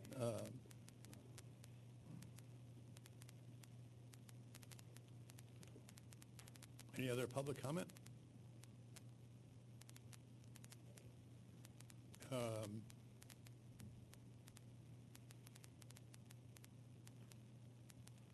Mary? What do you suggest we? Well, I proceed? think if you tell me what you want to do, I can either give you some conditions I wrote down while you were talking, or I don't know how the planning commission wants to handle this. So, Personally, I mean, I would like you to be satisfied about the deed issue before we make a decision. I am. Oh, you are? Yes, I found the plan that created that particular segment, and it appears that it was created before they had a real plan of development in case they needed an emergency access to Stratford Avenue. That is my guess. It did not exist before them. It was part of the lot, I'm going to say to the right, I don't know if it's north, south, east, or west, prior to that plan being adopted. So I'm comfortable with that. I mean, from my perspective, I think that we've heard a sufficient amount of information to make a decision on preliminary approval. But what our next bite at this, Mary and Steve, if we grant preliminary approval, is what comes before us in terms of what's the next steps for the applicant? What do they bring before us? And So- what are their other steps in the? So they're gonna go to Shade Tree. They're gonna have to, there's the whole issue of the sewage facilities planning module, and then they're back before you for final. So it's preliminary at the planning commission, caucus, and then a vote. So it's 2 meetings at the board after this. Then for final, any loose ends should be cleaned up when the developer comes back to you at final, and then it's again caucus and a vote at the Board of Commissioners.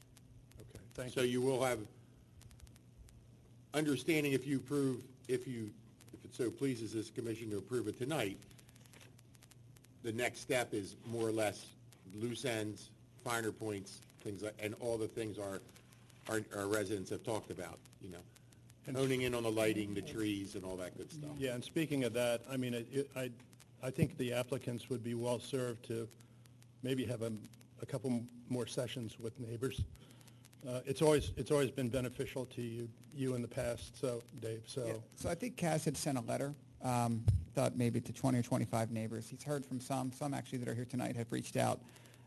He'll continue that effort, and he will plan to have kind of a more formal meeting there. But he did make an initial effort via letter to let them know what was coming, and he did get some calls as to questions and had comments and conversations with those folks.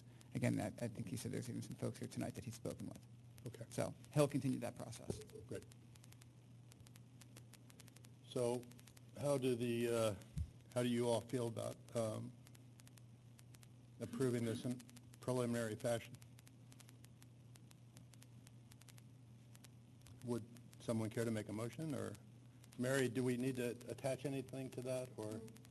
I didn't hear or see a waiver letter or hear any discussion of waivers, so if we want to, the possible conditions that could be imposed would be compliance with the Fleming letter of June 27, 2022, compliance with the comments set forth in the Gilmore letter, which is now eluding me. What's your date of your letter? June 24th, 2022.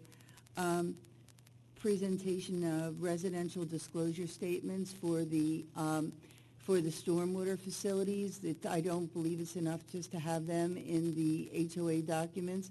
I think people should get notice of the stormwater facilities. Yeah, so it's going to be in a recorded declaration, Mary. I understand. And they also have to have a public offering statement. It isn't that I didn't hear what you said. I just find it's more effective if you have people sign residential disclosure statements at the same time that they're signing the agreement of sale. But not when they're, please let me finish. I will. Not when they're sitting at a settlement table and have 400,000 papers in front of them and don't even know what they're looking at. Okay, so I'll respond to that, just because I think you're right. I think it has to happen before settlement, but the way that the act works is we have to give them the materials, the declaration within a public offering statement prior to the agreement of sale going hard. Right. So that's well in advance of settlement. It's before their agreement of sale can go hard. So they have to review it and then sign a statement that they've reviewed that. So they're probably somewhere between 30 and 54 pages, Okay. where a residential disclosure statement is 2 pages, where they have to initial every single one of the disclosure statements. If you weren't worried about it, you wouldn't be fighting it so hard. I'm not fighting it. I'm not fighting it. I think that's an unfair comment. What we're trying to do is make sure that we are consistent across our offering. And the way that is handled is through a public offering statement that they sign. So you're asking us to include a separate statement as to this on its own sheet, which we can do, but we believe it's most important to be in a recorded document so that there's never any question down the road when the applicant or the homeowner would try and come to the township and say, oh, but we didn't know, and the township can then say, but it's in your recorded declaration, Mr. and Mrs. It's also in the recorded plan. The stormwater facilities are shown very clearly in the recorded plan. My recommendation is such to the Planning Commission, because I think that a 2-page residential disclosure statement gets more attention and provides the best mechanism for actually letting a prospective property owner know what the deal is. We hear your recommendation. Thank you. Thank you. As part of the approval of this condition, I think that the applicant needs to withdraw the plan that was submitted previously, which is still on the record. The next item I had sat down, we already satisfied ourselves with regard to the T portion of the lot. You're waiving a very small section of sidewalks in front of the maple tree, provided that the HOA documents will include an easement for the installation of sidewalks in the future, if the township deems they're warranted. I thought we would just give a declaration, I think, that the HOA would not oppose any installation within the right-of-way. I don't think we can grant that in the right-of-way. You can sure do that, because if it's a right-of-way, you still own to the center line of the road, and then there's no question. We'll certainly do whatever you want, but I thought That the sounds point- great, thank yeah. you.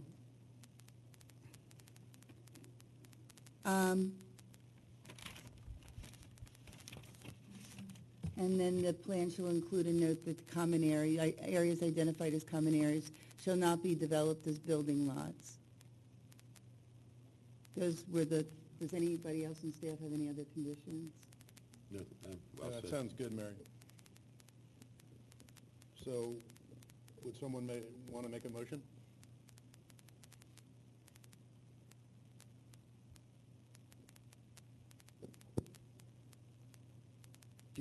Do you want us to make a motion that picks up all of Mary's comments?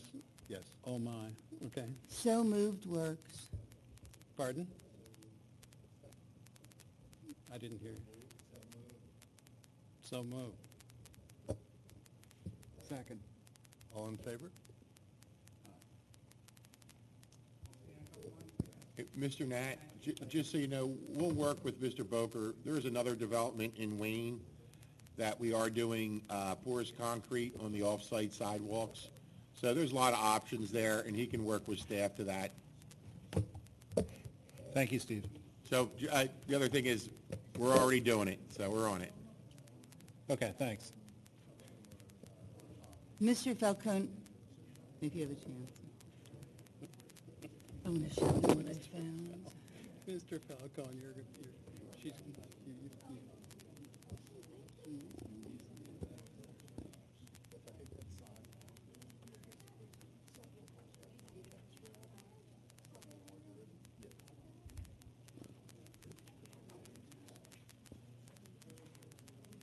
All right, folks, we're moving on. Next up is Barber Square.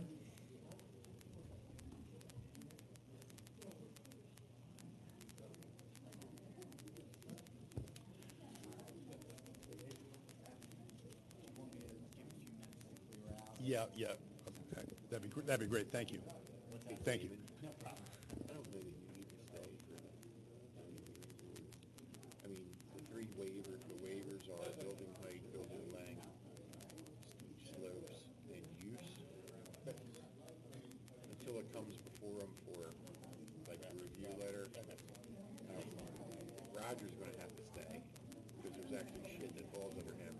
But Roger needs to be here for the zoning hearing board app, but there's no traffic in the zoning hearing board app. It's just height, length, use by special exception. Yeah. Yeah, they did the whole thing. I tried to talk to him about it. What? No, I'm gonna say the special exception. Building length. Hello, everyone. Excuse me. Can we move the conversations outside so we can get on to our next agenda? Thank you. Thank you. The next agenda item is Arbor Way. It's a, Don't worry the about it. applicant's It's the same seeking, Roger, it's the same exact. the applicant is seeking a ZBH waiver, or ZBH. Zoning hearing board. Zoning hearing board. And they've come to us in order to get either our recommendation to either approve the waivers they're seeking, or not approve the waivers they're seeking, or not have an opinion. So we're simply rendering our opinion about this application. And it's all yours. Absolutely. Thank you. My name is Dan Rowley. I'm here tonight representing the applicant in this matter, the Jewish Federation of Greater Philadelphia. They are the owner of the property located at 270 South Bryn Mawr Avenue here in Radnor Township. Property's approximately 35 acres inside, located in the township's PI Planned Institutional District. The property is currently occupied by the Federation and is utilized as a campus that serves the Jewish Federation's mission and the Jewish community in Greater Philadelphia. The property has street frontage along Bryn Avenue, and there's a little bit of frontage along Vauclane Lane in the back there, and currently contains approximately 7 existing buildings, a turf athletic field, associated parking and driveways, and other related improvements. As part of our application, we are proposing to demolish the existing Hubner Hall building on the property, construct a 3-story building that would be utilized as a senior living facility, construct additional driveway access to Bryn Mawr Avenue, the required site parking, and other related improvements. In order to facilitate the project, we requested some variance relief from the Zoning Hearing Board. That includes a special exception approval. It's a permitted use as a special exception, requires that special exception approval for the senior living facility, and a variance to permit a building height of 48.1 feet, where the maximum of 38 is permitted. Variance to permit a building length of 331.5 feet, where a maximum of 160 feet is permitted. And finally, a variance to permit portions of the proposed building and other related site improvements to be located in steep slope areas. Essentially, the relief that we're seeking stems from the fact that despite the large size of the property, there's not room for reasonable expansion of the property because of the location and amount of existing man-made, a mix of man-made and natural steep slopes. The property's almost, as I said, 35 acres in size, and as it exists, there's only a building coverage of approximately 5.4%, where 30% is permitted. The proposed project would raise that to only 8.6. And despite the large size of the property and the relatively small amount of development for the property of this size, there's essentially no areas of the property to develop without disturbing the mix of man-made and natural steep slopes, while still utilizing the existing infrastructure on the property. The location of the steep slopes also creates the unnecessary hardship for the height and the building length. It's also worth noting that the proposed project would not be the tallest building on campus. The building to the rear that is utilized by Harcum College is approximately 62 feet in height. There's also 2 other buildings, existing buildings, that would be greater than the 160-foot building length maximum provided in the code on the campus itself. So while this is our first public meeting here tonight, the Federation is taking great effort to seek input from both the township and the surrounding community. Prior to filing anything related to the project, we met with township staff, township officials to get their input on the plan, and based on those meetings, we significantly redesigned the plans to minimize the disturbance of steep slopes. That was the feedback we received, and we took steps to minimize that. We also had a meeting with Bryn Mawr Fire Company where, along the same lines, they gave us feedback. We incorporated their feedback, and that also actually minimized our steep slope disturbance further. We submitted a sketch plan for review back in May, and we received further feedback from the township. We also held a few neighbor meetings with the neighboring Proclamation Church, the residential neighbors in the area, and I believe Commissioner Mulrooney, the ward commissioner, was in attendance at one of those meetings as well. Our project at these meetings were well received, and generally there was support from the community to our plans. We have our project team with us here tonight. I'm about to turn it over to Mike Mayer to go through kind of an abbreviated PowerPoint presentation that we gave to the neighbors, as well as Proclamation Church. We also have with me Mike Baginski from Bowler Engineering, and Jack Parry, who's the architect for the project.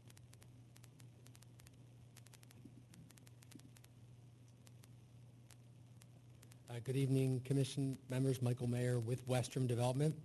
Are you able to see the screen, the PowerPoint, or do I want to run, oh, there we go, perfect. All right. So thanks, Dan, for the introduction. If I can, let me just, how do I advance? Hang on, okay, there we go. So what I'll try to run through briefly, and then here to answer any additional questions you may have. A little bit about the Jewish Federation and Westrum Development partnership. Why am I up here with Westrum Development for the Jewish Federation? I'll tell you about that. I'll tell you a little bit about Westrum Development and our experience, why it's not our first run at building senior living communities. We'll talk a little bit about the site specifications. I'll tell you a little bit about what's kind of inside the building of this proposed senior living community, kind of who goes in there and what type of services are provided in this community, and lots of views and renderings of the proposed development that we had commissioned for tonight's meeting and obviously the neighbor meetings that we held last month. So the Jewish Federation, they own the property. They're going to own this property tomorrow. They've partnered with us to help them, advise them, and be their consultant to essentially determine the feasibility of the development of a senior living community within its campus. And the community, if developed, would serve the whole local Radnor population. And the campus, the senior living community would continue to be owned by the Federation today and even after the project occurs. So we're not going to be, as a developer, we're not going to own this property. We're just helping the Federation try to implement this portion of the development on the property. And certainly the benefits to the Federation and the communities the Federation serves. The project will sustain the Federation's mission to continue the programs and services they provide. As Dan shared, there's a lot of land on here on the property, lots of open space, and the current building has seen its day, so they're trying to reposition a portion of this property and allow the revenue to continue to sustain the Federation's properties in Radnor now and for the long term, and certainly enhance the long-term viability of the campus well into the future. That's kind of the big high-level picture of the Federation's endeavor to try to develop this very small portion of their property. If you're familiar with this location, right along Bryn Mawr Avenue here and the SEPTA rail line, and Lancaster Avenue is just off here. Bryn Mawr Hospital is right adjacent to this property. So certainly a well-located piece of property for sure for a multitude of reasons and the institutional uses that occur today and tomorrow. Very quickly about Westrum, we've been in business for 35 or so years, built all kinds of properties, single-family homes, multifamily properties, and senior living communities throughout the greater Philadelphia area. Lots of awards. We're very proud of our reputation in this business and in the multifamily and the senior living communities. The dots, really what I'd like you to focus on briefly are not just all the blue dots, which are all the single-family homes we've built over 35 years, and the green dots are the multifamily. I'm not here to talk about that, but it's really the 8 or 9 red dots you see where we've really started to perfect over the last 17 or 18 years this senior living community brand. A lot of times we call it the Barber Square, but each community has its own brand name. But I'll really focus on the kind of the senior living community projects that we've built in the 17 or so years. And really, here's I'll call it the 9 projects that we've developed. And it's pretty interesting. Since 2008, our first project in White Marsh, Lafayette Hill, and we really looked at, I'll give you kind of a very quick snapshot of how this business of providing housing and care for seniors has evolved in just the 17 or 18 years since we've been in this business. In 2008, our first project was in White Marsh. It was 86 units. It was just independent living, so there's no other care levels. There were also really no level of amenities inside the building. And that's how, essentially, that was the market then. That's what the community and the residents demanded, and that's what we provided. So fast forward to, I'll really look at middle of the right, which is Doylestown, Pennsylvania, that opened up last October in 2001. And the reason I talk about that, we've built other ones, but this really is, from 2008 where we built the White Marsh one to now, the buildings have become larger. White Marsh was 86 units. Now the units are about 100, the projects are about 150 units. In White Marsh, they were just one level of care, which is independent living, almost no services. Now the buildings have 3 levels of care: independent living, which stays because there's a large demand for that, personal care, and memory care. So the buildings have kind of combine themselves to create different levels of care, and with that, lots of amenities. And I'll tell you about what's going on kind of inside the building a little bit, but that's kind of how, at least in the 17 years we've been in business, we've seen it evolve. And that's what we're proposing to bring to this site here in Radnor. This is a picture of our Doylestown facility we opened up last October. We're super proud of it, got super great reviews, and the township loves us. The communities, the residents have been really, really terrific. And the reason we show this is we're really trying to mirror, we're going to build, if we're successful in this project and the approvals, we're going to build this project, but better. So that's why we show this. This is our greatest, this is our flagship as we sit here today. And what exactly is it? I alluded to this. There's 3 levels of care: independent living, personal care, and memory care, all inside the building. It's a rental community, so it's not a large lump sum down payment. You sign over your life savings and live there for us to live. It's not that model at all. But it is a self-contained, age-in-place campus with lots of amenities, and I'll show you, really nice pictures of some of the amenities to give you a flavor for what's going on inside the building. As I said, we've been experienced. We've been doing this for about 17 or so years. We try to find sites that are in these strategic suburban communities. And one of the things I'll harp on a little bit is, what we've learned in this business is, where do the residents want to live when they move to these levels of care? They want to live generally where they spent their time, or generally where their adult children live nearby and where their grandkids are, because they want to be part of that level of this is their part of their life. They want to see their grandkids. They want to see their adult children.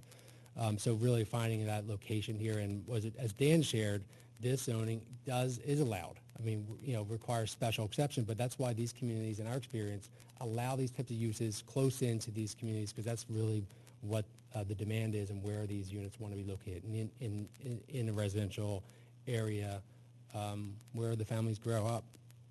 Obviously, we don't bring school-age children. We're not going to burden the school districts, and we are a low-traffic generator. I won't spend too much time on this, but John Westrom, who's the founder of our company and really the creator, he describes these buildings as cruise ships on land. Lots of amenities, 6 or 7 restaurants. There's a pub. There's a BYOB pub. There's a movie theater. If you want to have a private meal with your family, you can reserve a private room and have a steakhouse and have a very kind of private kind of environment for that. There's all kinds of opportunities within the building. There's a reception, there's a theater, there's a general store. The general store sells stuff that the residents can buy for their grandkids to visit. There's a game room where the residents and their grandkids like to come play. So a lot of these things are designed for not only the residents to have really engagement with activities, but also encourage the family, extended family, to come visit. There's a music conservatory, activity rooms. There's an outside terrace where they can grow herbs and gardens, and a fire pit. Really well-appointed amenities, and really keeps the residents very, very active. And I shared this, the desire to stay, interact with family and adult children, we found is one of the largest reasons why we believe our models are super successful, because the well-located facilities. And these are real pictures of our residents. This is all pre-COVID, but these are our actual pictures of our residents in our various communities. We love the area for sure. The accessibility from major roadways, public transportation accessibility is great for not only our residents or the visitors, but our staff and coworkers that work there. And proximity to Bryn Mawr Hospital for sure, Lancaster Avenue, all the retail and the shopping and amenities that brings. All the reasons why everyone loves to live in this township, in this area, is why we think we'll be successful here as well. So here's a little bit of a highlight of the property, the 35-acre portion of the property. Barak Hebrew Academy operates there today. They will operate there tomorrow. The fields, the playing courts, the majority of the site that's operated by Barak is not being modified at all. That's going to still stay intact. The building in yellow is Huebner Hall. That is the area that we're talking about of redevelopment. That building, under this proposal, gets demolished and removed in place for our senior living community. A little bit honing in on our sketch plan. The building is positioned, we won't go through all the details here, but I wanted to just share you, if you look on the right side, it's kind of of the plan of the building. The left side is kind of a bird's eye view of our Doylestown facility. And the reason I share this is it basically looks like an H in real life. In a one-dimensional plan, it looks kind of like the back gets kind of blurred. The back here, along here, essentially is what you're looking at here. It's really the one level. It's a lot of on the ground level of this building.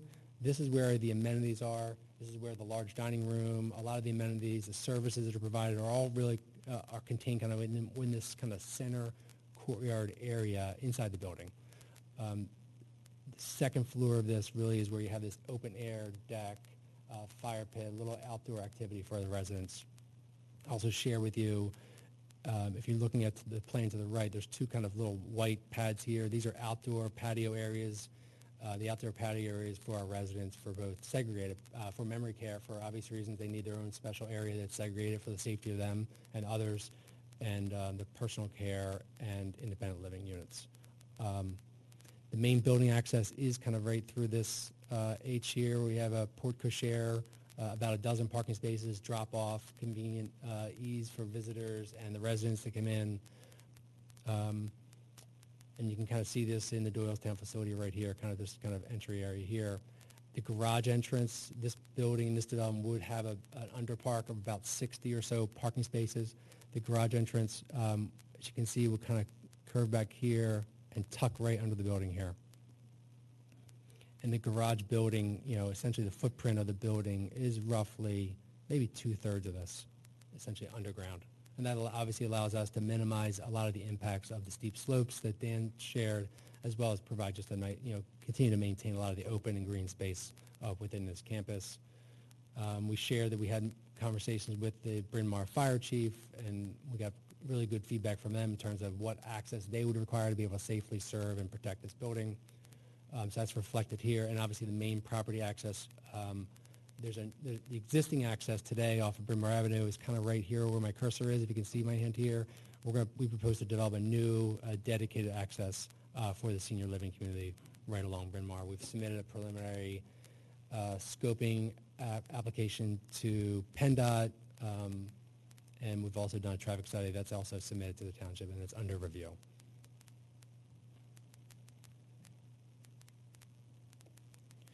I'm going to go through this fairly quickly, but what we've done really to provide a picture for really the neighbors, and the neighbors really are, our closest neighbors are Proclamation Presbyterian Church, which is right here to the plan left. We also met with about 25 neighbors from Vauquelin Lane, and let me just see what's the other street, and Birches Lane, which is kind of across Bryn Mawr Avenue. We had 2 community meetings and really shared with them a lot of what you're seeing tonight, and we walked through the views. So the views I'm going to give you, and I can go back to them, really are kind of in order of starting with this view here behind the church, looking this way, and I'll go kind of in kind of reverse order in a circle like this. And I'll go to each view.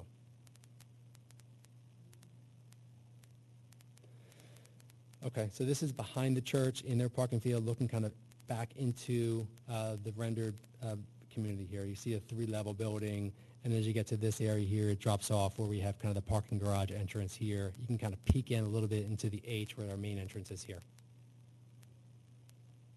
Second view is kind of almost to the front of the church, a little bit to the front of the church, looking up into the site here. The church property obviously is much lower. You can see these sets of stairs from the church property looking into the H here. This is from Bryn Mawr Avenue, and the proposed connection we have would be almost right off this here, almost like where my cursor is here is where we would be cutting in to create a new entrance, a safe entrance for the community. You also see this does not show what trees. Obviously, these trees would not remain here, and obviously we need to deal with the clearance and things like that as we get further into the land development process. This is looking kind of across Barak's playing fields into the facility, as you can kind of see this right in the distance. Now I'm kind of behind Barak. I'm looking kind of into the back of our courtyard here. You can kind of see this 1-level area and some of the patio areas of the project. Now I'm down almost closer to Harcum College, all the way to the bottom of the property, kind of on the other side of this little pond, looking back up to the property. This is the end of the Vauquelin Lane cul-de-sac. You can't see the property given the existing mature trees and landscaping and distance. I just want to give this perspective. This is obviously still the cul-de-sac. This is the Harcum College building that exists on the campus here, just as a perspective of context and scale. We're quite a distance from this building, but I just wanted to give you that, share that. This, hard to see here, this is a cross-section. On plan left at the top is our senior living community plan, and then we want to just get a perspective of how, in terms of distance and height and dimension, how far are we from the nearest house in Vauquelin Lane? 430 feet or something like that, about 450 feet in terms of distance. So we just want to make sure we could share at least the dimensions and the perspective and scale of the nearest residents. And the same on the bottom is the Proclamation Church, and that's about 200 or so feet. And you can see they're much lower than us in terms of the proximity and the scale. Hang on. So I think that's the slides that I want to share with you this evening. As Dan said, our engineer is here, Mike Baginski from Bowler, Jack Perry from the architect, and happy to go through more details or answer any questions or. Yeah, I think it's time for the commission to ask you guys some questions, probably.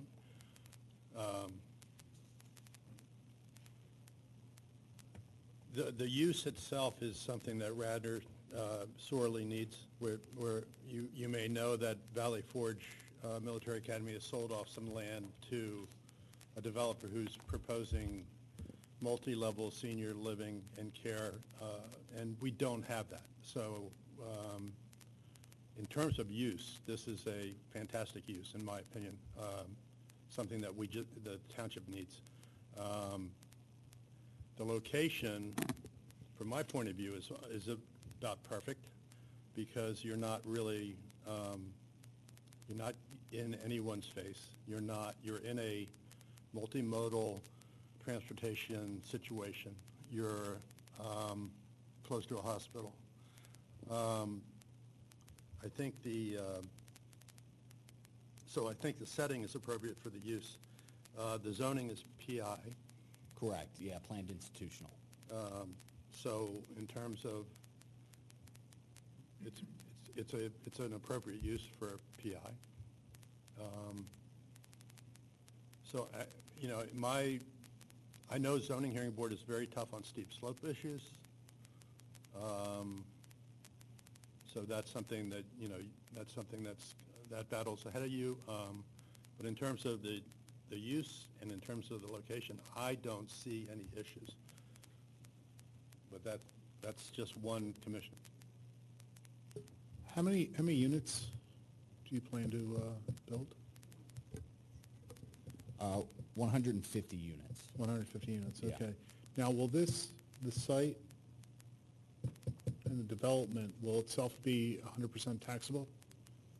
So it's going to be run by the Jewish Federation, which is a nonprofit institution, and will be furthering their needs as a nonprofit institution. So I guess the question remains is like, because right now, from what I understand, the Barak Academy or whoever owns, they voluntarily, even though they don't have to, I was told, and I don't know, if someone knows otherwise, they can comment, they actually voluntarily pay their fair share of taxes, even though they don't have to as a private school. Dave, you may know. The Barak Academy right now, I understand, they're voluntarily paying taxes even though they don't have to pay taxes since they're a school. Right, that's my understanding. Okay, so the question I have is that once this development gets built and up and running, will they also be paying real estate taxes? There's an existing pilot agreement between the Federation and the Township. Okay. That's existing today.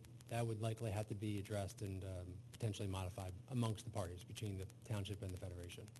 Okay. I believe that's how the That's taxes. how get it's paid. going to be financed. That's how, that's how it's today. That's how they're Okay. paying those taxes under the pilot agreement. So it's not taxes because they're tax exempt, but they're paying a pilot agreement.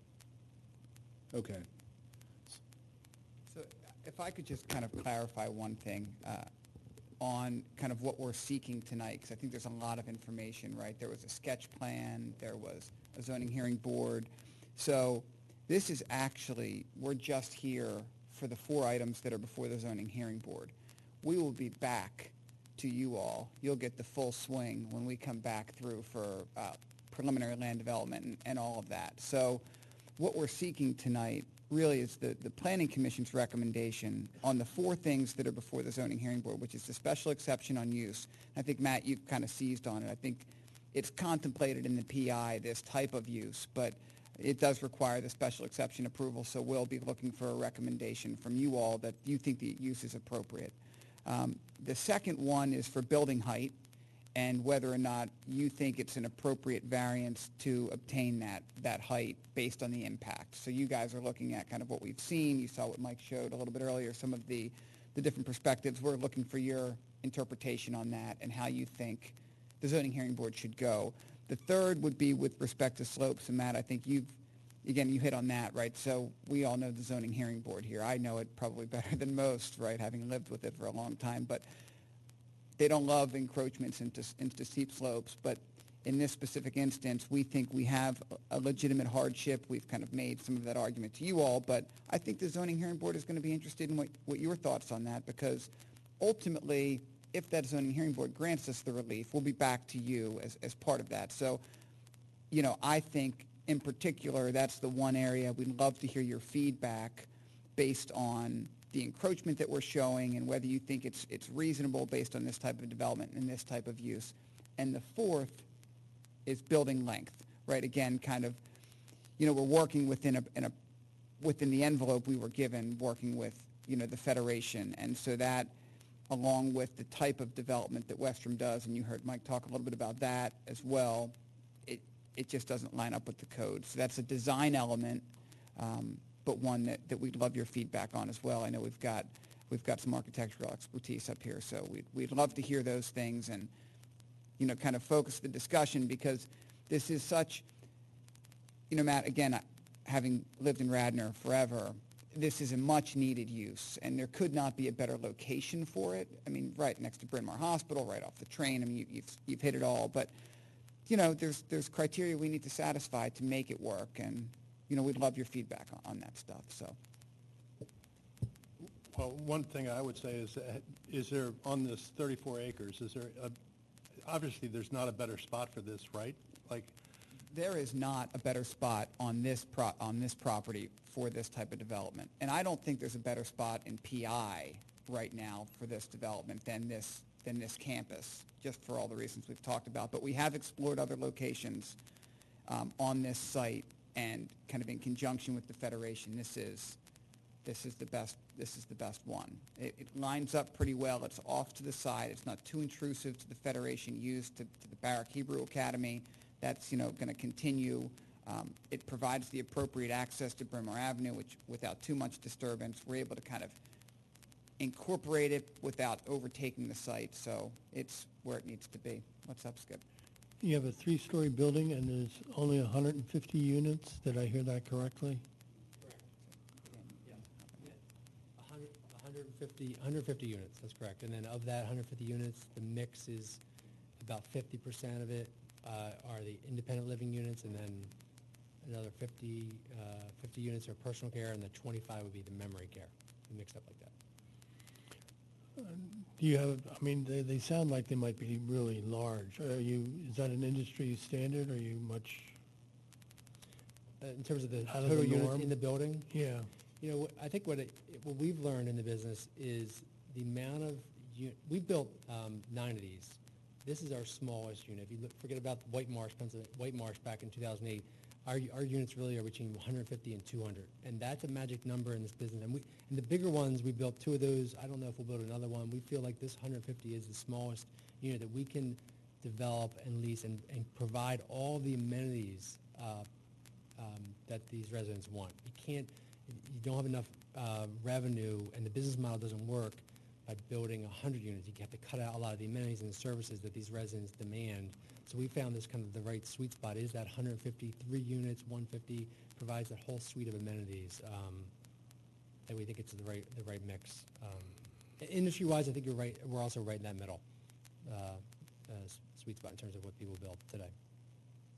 Yeah, and also I think to add, one of the things that drives the size of this, Skip, kind of the mass of the building, is it's not so much the units themselves as much as it is the things that are kind of the amenities that are around it, the kitchen, the services that are inside of it that make the units necessarily desirable. I don't think the units are particularly large individual units, kind of outside of market, that drive, like we have massive units here. It's more about, we're meeting the market, but it's about providing all the other things that go along with it. So essentially, these folks have everything they need right on site, and whether it's a game room or a restaurant, open air, A doctor's office, a salon, a post barber, all yeah. these things are there for them.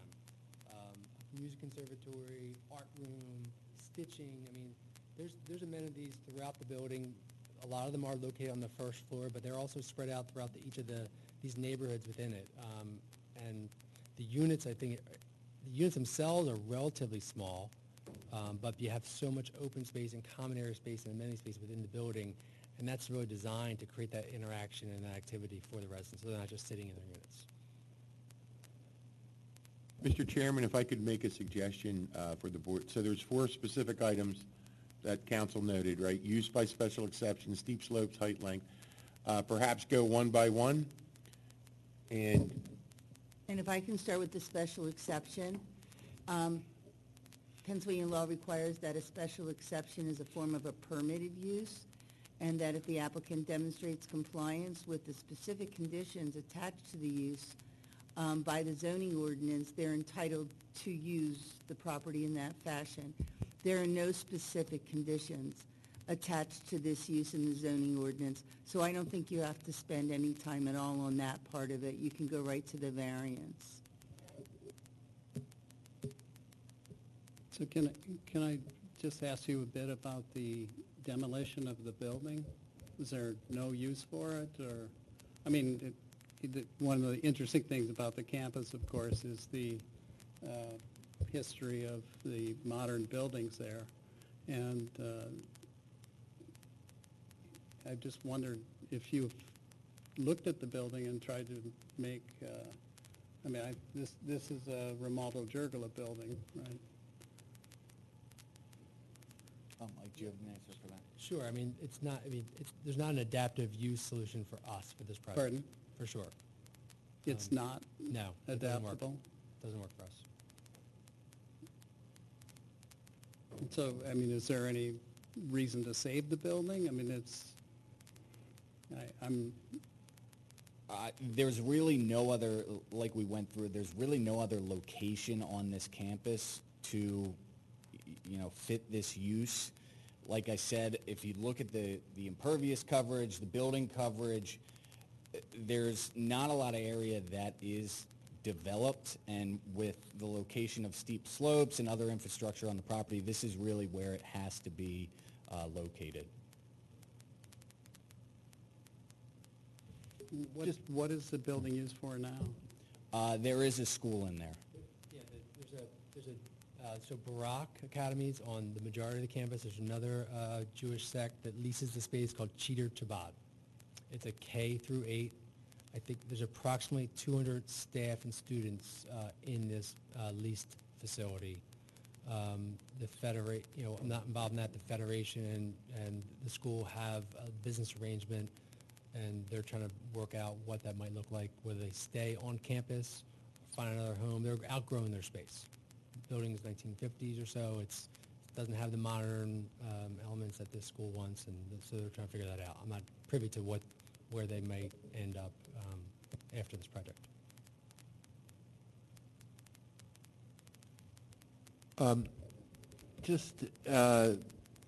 Was curious, is there any concern about putting, like, the senior facility next to the school. I understand they're both, is there, and I'm not saying there is, but it just occurred to me that they're almost like conflicting somewhat in nature. Is there any concern about those two coexisting peacefully, so to speak? We love it. It gives the seniors there's youth, there's activity, there's playing sports. We think it's terrific. And the Federation is of like mind. Okay, so there's no concern about just conflicts occurring naturally between those different uses? No, we think it's it's an additive. It's an activity. If you're a senior at that stage of your life and you're able to look out front and see people playing on the soccer fields or activity and hearing kids play and laugh, that's all positive, and it's a nice, it feels like it fits right. Okay. And then I heard there was a mix of man-made and natural slopes. Do you have any kind of percentage on how that shakes out? Percentage, I don't have. We have found the grading permit. There's steep slopes, but the driveway that we're proposing, that goes through some man-made steep slopes that were created from the grading permit for the Proclamation Church when that was constructed. The steep slopes behind the Hubner building that will be disturbing as a part of the project. We believe those are man-made. They appear to be man-made. We don't have the permit or the plan that shows when or how they were created, but that's our belief. And I can turn it over to Mike Baginski to. But just so we're clear, and I know Mary might beat me to it, she's not here, but Roger will. We understand that there is no provision in the code to absolve us because of man-made slopes, that it would have to be permitted and that, that's how they were created. But we think that identifying them, finding them as man-made certainly helps the narrative with the zoning hearing board with respect to the hardship in the site and the use of it. So that's what I was driving at. yeah, okay. I don't want to kind of misrepresent that we think, oh, well, if they're, we found it out. But sorry, just wanted to be clear on that. No, that's absolutely right. We did try to narrow down and find a concept. Can you identify yourself? Oh, sure, yeah. I'm Mike Baginski. I'm with Bowler Engineering, the civil engineer for this project. So we did evaluate some different layouts and different options as far as site access and orientation. And we did narrow down on an option that, one, reduced the steep slope disturbance to a minimum for this building that we're proposing here, and two, try to keep it to what we're considering are man-made slopes as opposed to natural. So trying to preserve as much of the natural slope as we can and minimize steep slope disturbance overall. Is there an issue with the steep slopes in terms of stormwater, runoff, erosion, anything like that that you guys have to consider mitigating or? Sure, yeah. So it definitely factors into our grading design. There's nothing that's, nothing that can't be designed to handle it. It'll need to have a little bit of a beefier erosion design and retaining wall foundation design and all that kind of stuff. We'll go into that during the land development process, but we have a geotech engineer on board as well who has offered an opinion and recommendation and is going to help with that design for the foundations. Mary, I need your advice here. So we're hearing about steep slopes and about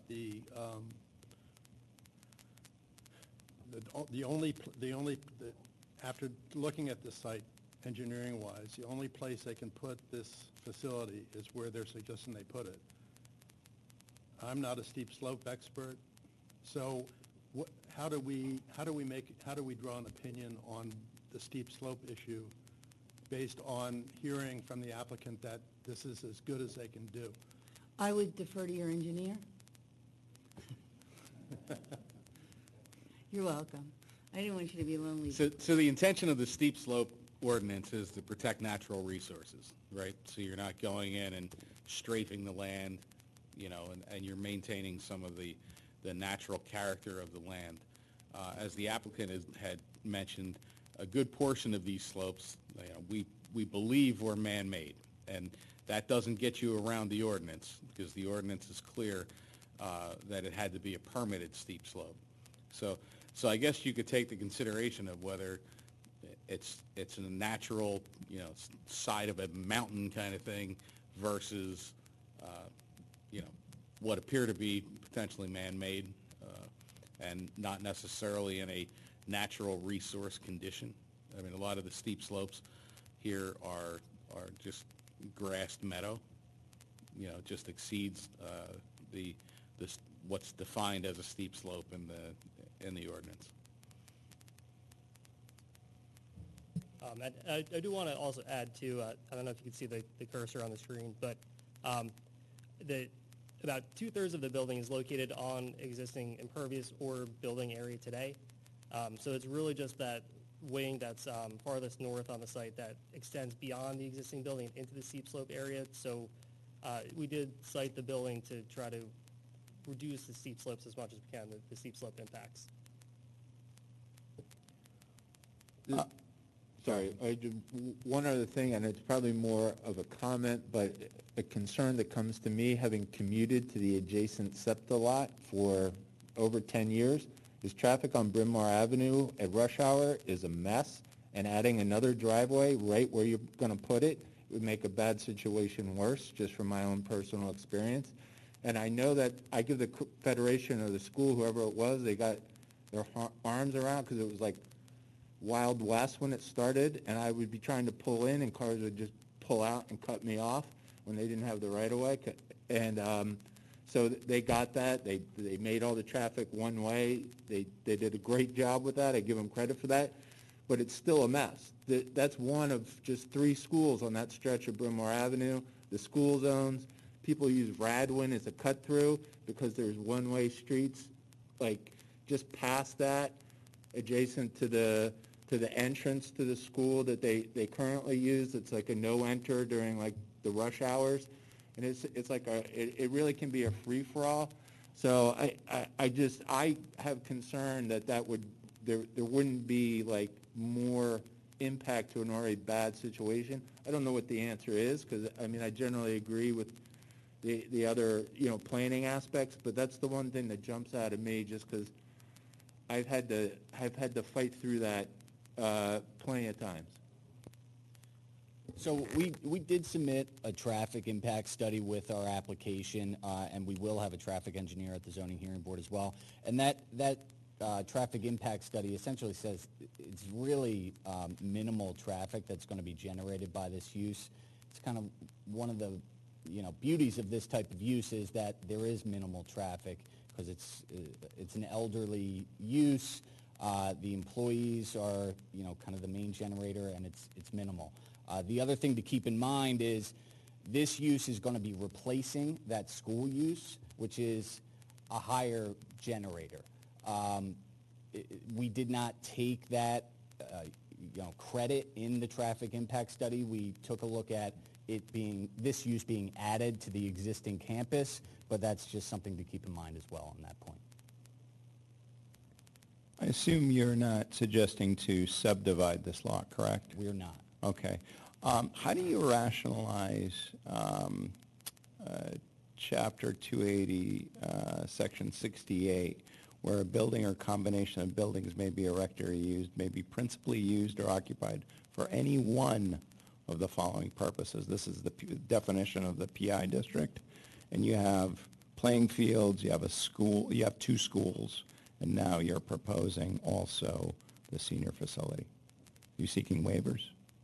So the use is, this is all going to be owned and occupied by the Jewish Federation, and it's all going towards the same use of the campus by them. It's currently a school, and I could actually speak to this. It's an excellent question because there's history.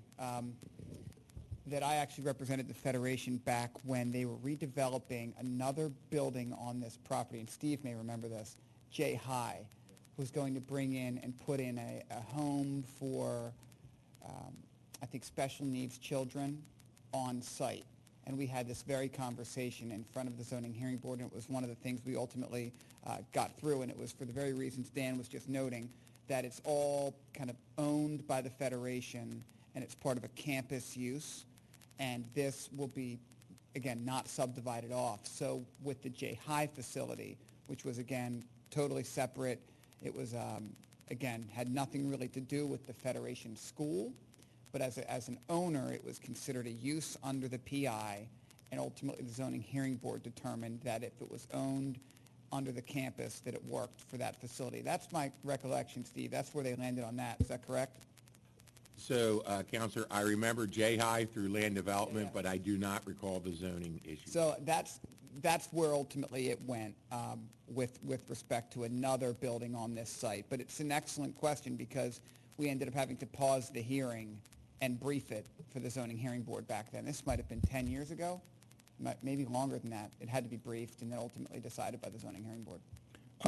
So in my opinion, you're going to have to deal with that. That's a substantial, that's waiver number 5 potentially. On a different question, and I know this is preliminary, but with your parking calculation, do you have any sort of indication of what mix of residents? You mentioned 170, not 150 in the plan.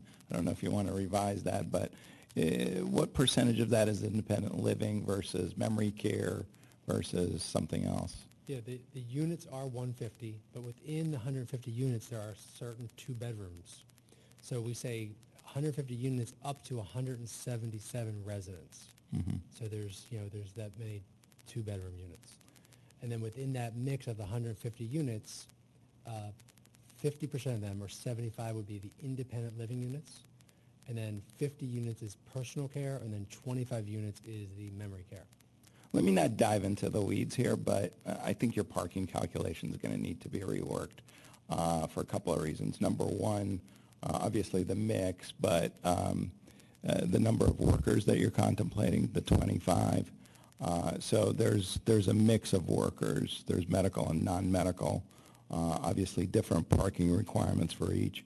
You have not contemplated anything on medical worker parking in your calculation. And also there's currently legislation pending by the Pennsylvania Department of Health that's increasing the number of required hours of care for this type of resident from 2.7 per day to 4.1, which will also have an impact downstream on your staffing requirement. So just a thought here. Yeah, I appreciate that. 2 things. This is not a skilled nursing community. Okay.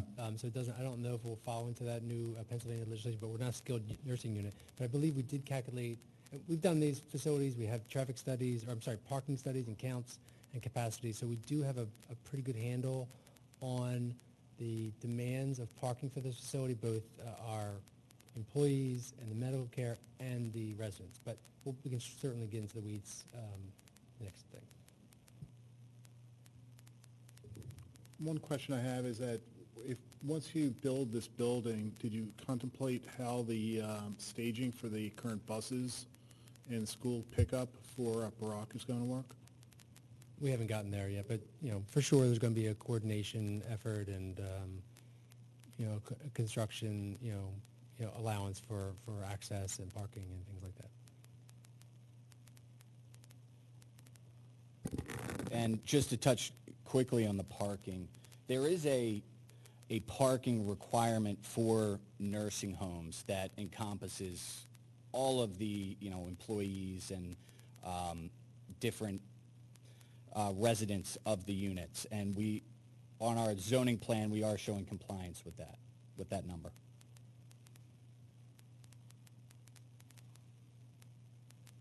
What is the amount of fill you're putting in to extend that building into the... I don't know if we're there yet. I'll let the engineer chime in. I think that's something that would typically be in I'm just looking at it here on in 3D on Google, and it seems to be quite extensive, right? Are you parking underground, or?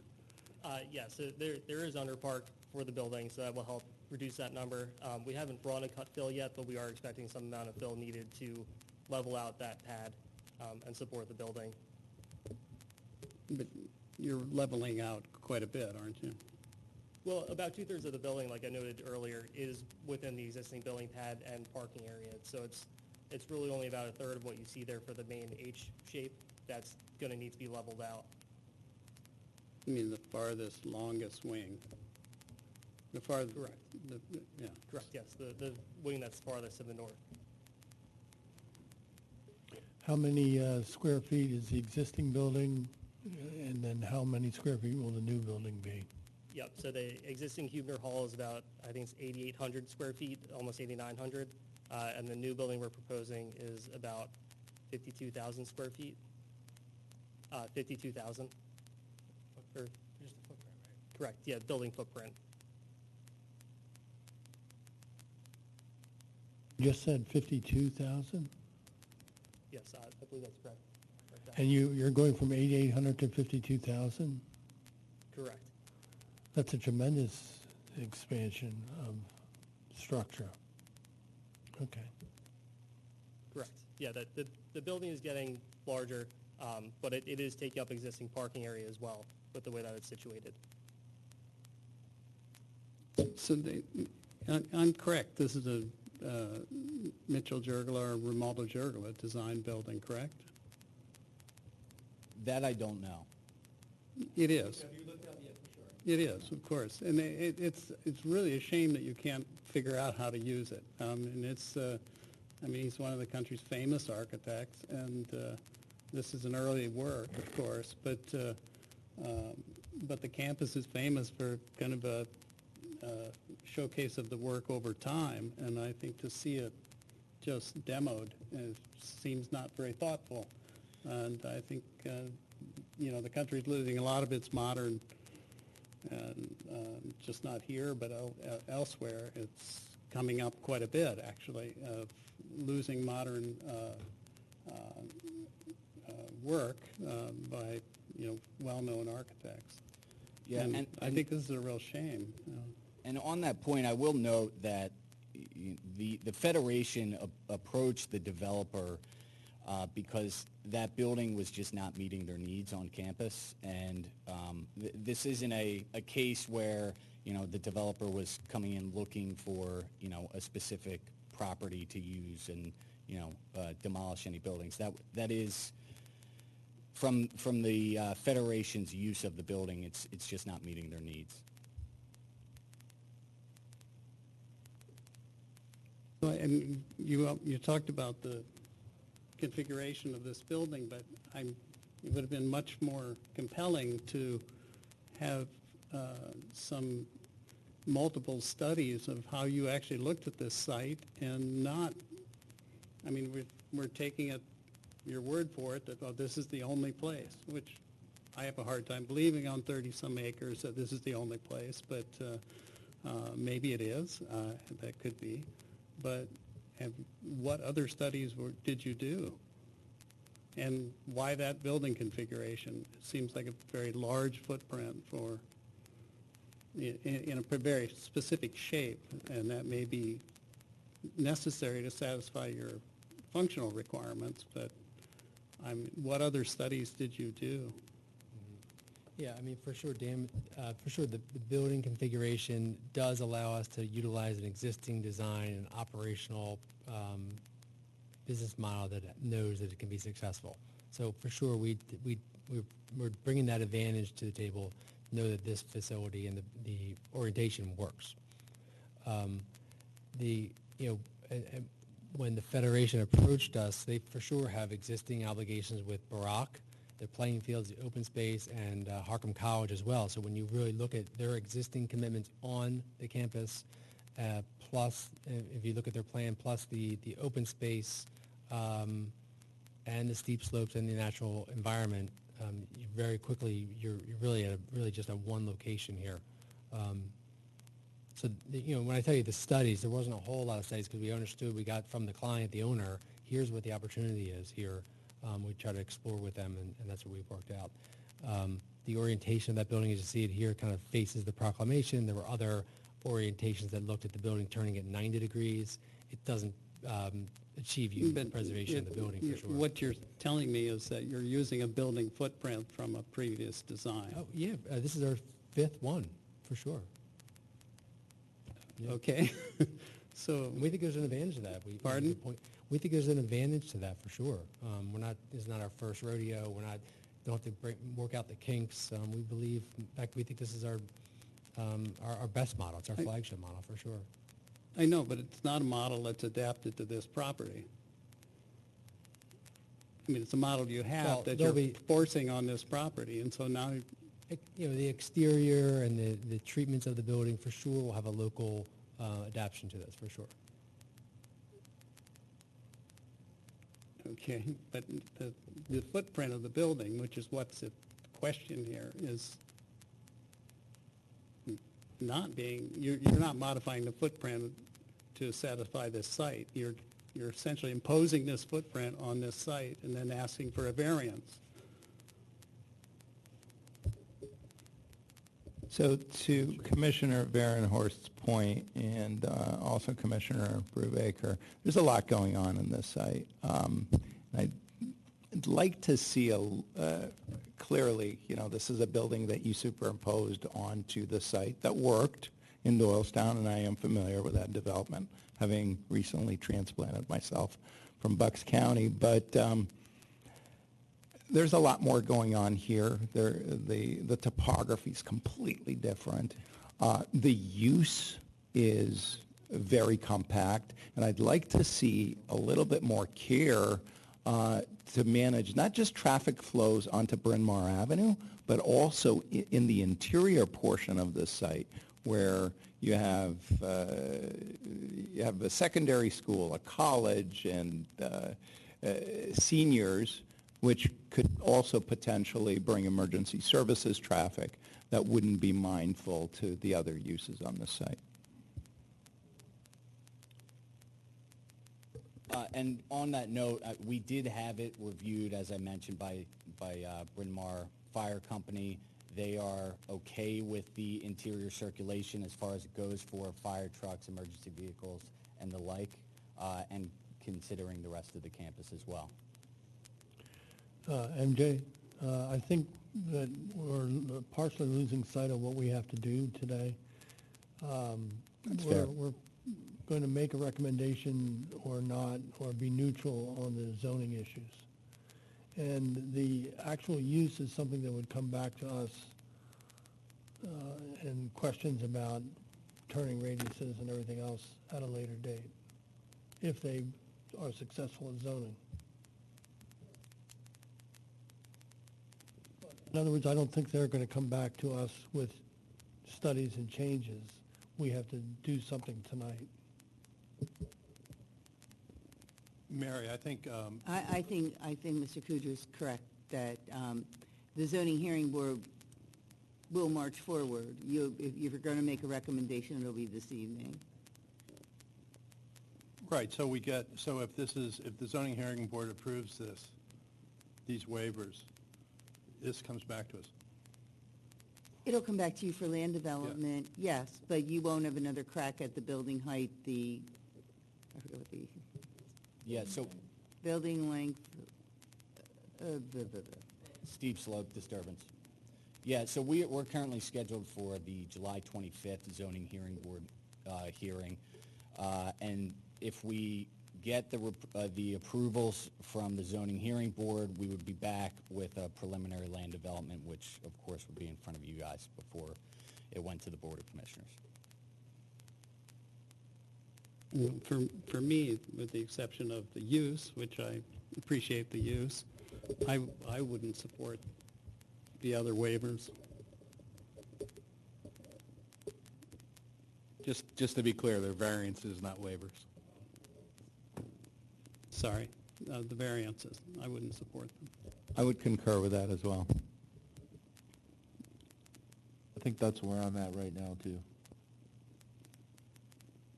So does someone want to make a motion? Oh, I'm sorry. That's right, correct.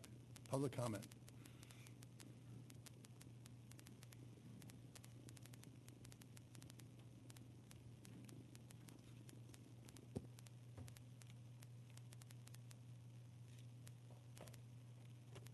Good evening. My name is Bill Gregg. I'm a R1 resident on 820 Castle Finn Lane, which is within 500 feet of the Federation campus. I'm directly across from Proclamation Presbyterian Church. I abut the church's property. I'm a registered architect for 38 years. Most of my projects have been with institutions and a lot with faith-based institutions.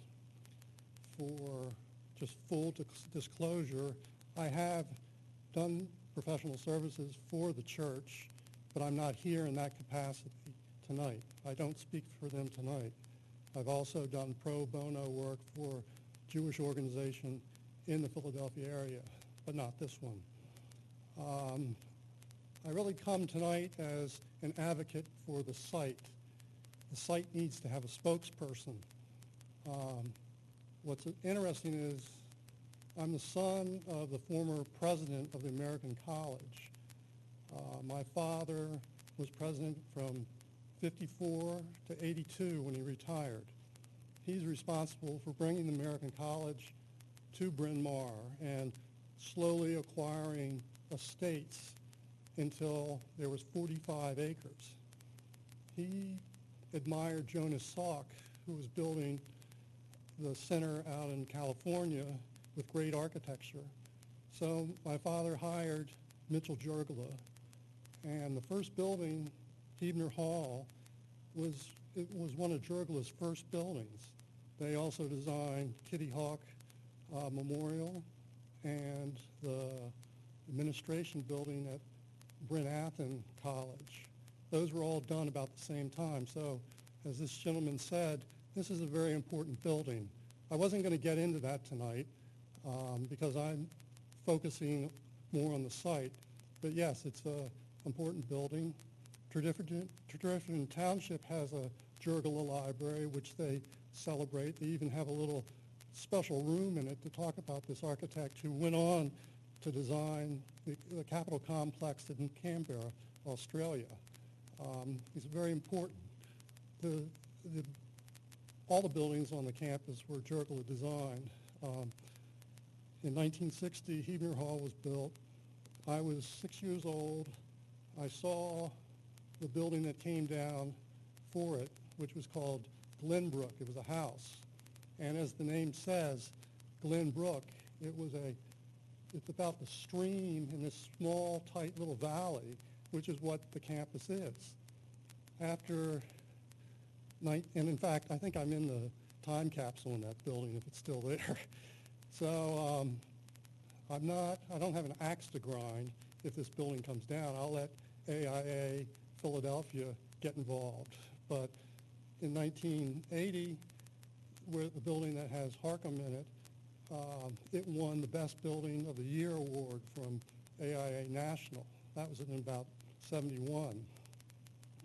1980, the Graduate Studies Center was built. That's where Barak has their school. And it's marvelous to see how they've adapted that facility. Very impressive. Let's see. Wrong glass.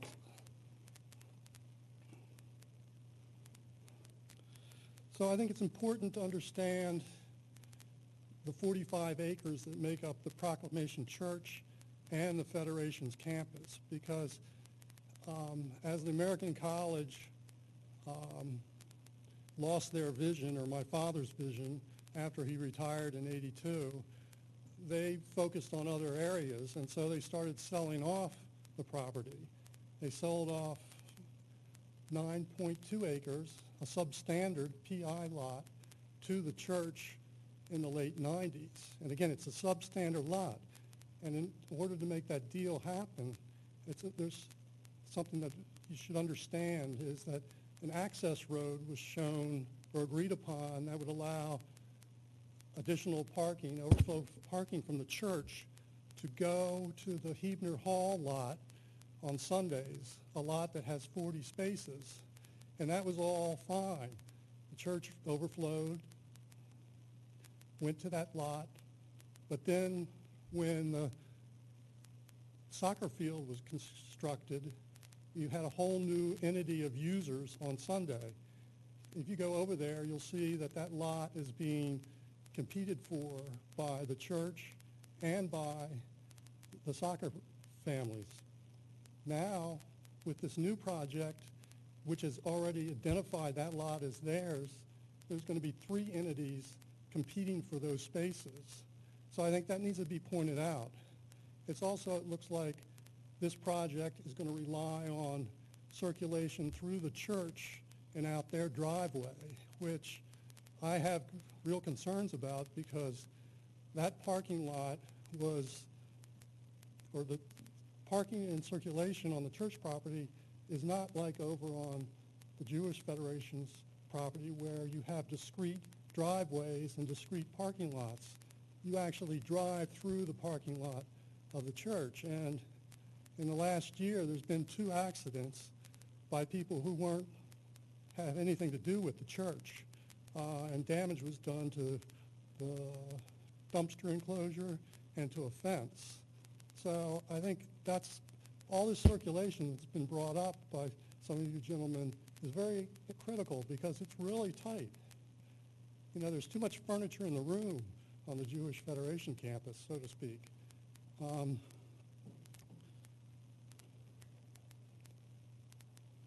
in fact, the church several years ago took down the hedges that were in the parking lot, which were dictated by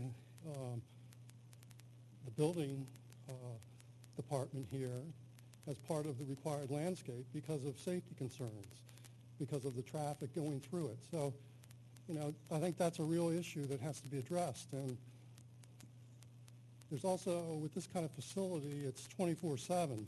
There's ambulances can come any time of the day. Funeral home vans can come any time during the day. There's going to be a lot of different types of circulation, and everybody needs to know where they're going and that the safety of the church folks are kept in mind. I want to move over to the site, and as you alluded to, I think this is a building that's in search of a site. The design team and the development team in the neighborhood meetings showed their enthusiasm for the work they've done. But this building is sort of off the shelf, a recycled building from past experiences and past successes. But it doesn't address the steep slope. And I can tell you the steep slope under the third of the building on the valley side is not man-made. I saw it in the late 50s, before the construction of Heaper Hall, and afterwards, and I've monitored it ever since. So I think that's very important to understand, that this is a beautiful asset. It's not a liability, it's not a burden, it's not a negative, as what's been implied. I think the owner who bought this property, you know, it's buyer beware. They're aware of what they were buying 15 years ago. So all of a sudden, they've, you know, put the turf field in without any thought about that they wanted to do housing later. You know, that might have been the perfect site for it. You can only do so much. So there's a lot of pressure on this site.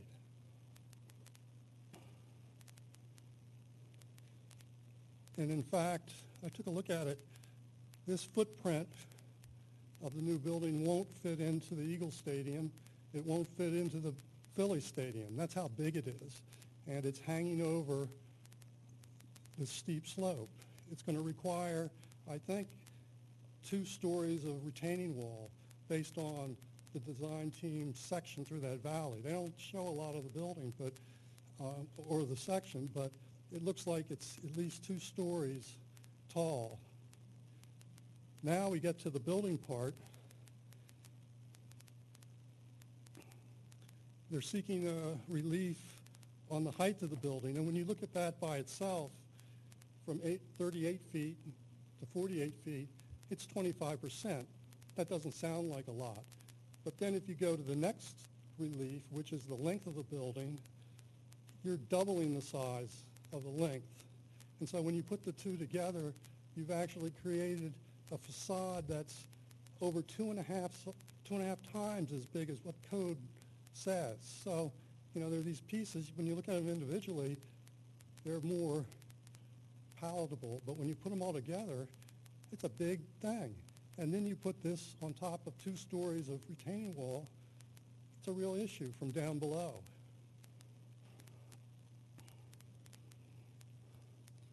With regards to the owner's ability to put life care on their site, I take no issue to whatever they do that's meeting their mission. It's a great organization. They're doing great things, but they really need to look at the planning component of this. And this topic came up about, is there somewhere else on the campus that you could look for a place? I'm not on the meter, but I think there are some places that you could, but you can't put down this off-the-shelf project, this off-the-shelf building, this retread. It just won't work. But there could be some other places, or you have to downsize it. So I think it's really important to take this seriously. Radnor Township has a lot of steep slopes, and that's what makes it a beautiful place. So I see the steep slopes as an asset. And they're all over. Adrossan, the Willows, here at the Jewish Federation. Don't lose those steep slopes. That's what makes Radnor great. North of the city, there's a lot of flat land, but not here. So thank you very much.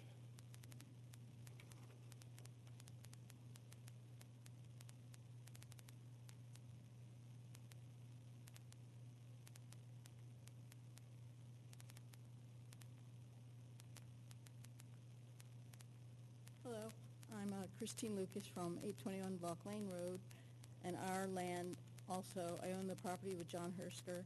Our land is also one of the ones that borders this property, and I just wanted to support the considerations that Bill raised and that everyone has raised.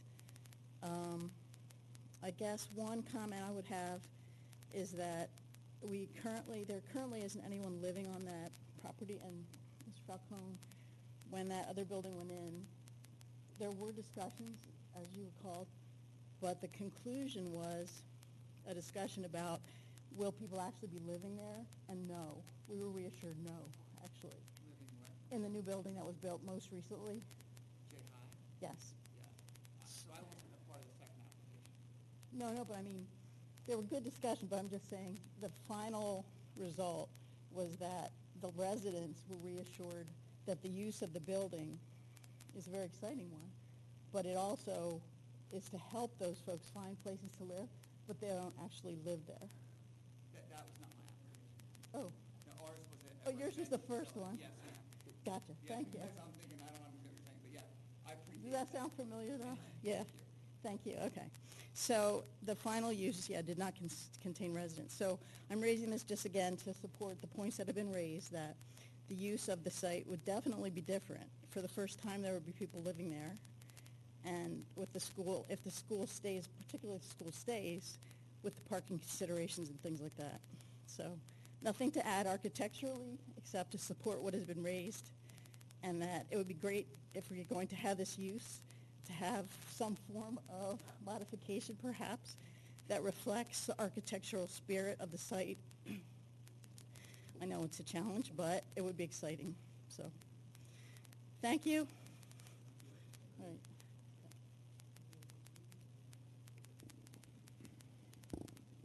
So, does someone want to suggest some sort of motion here?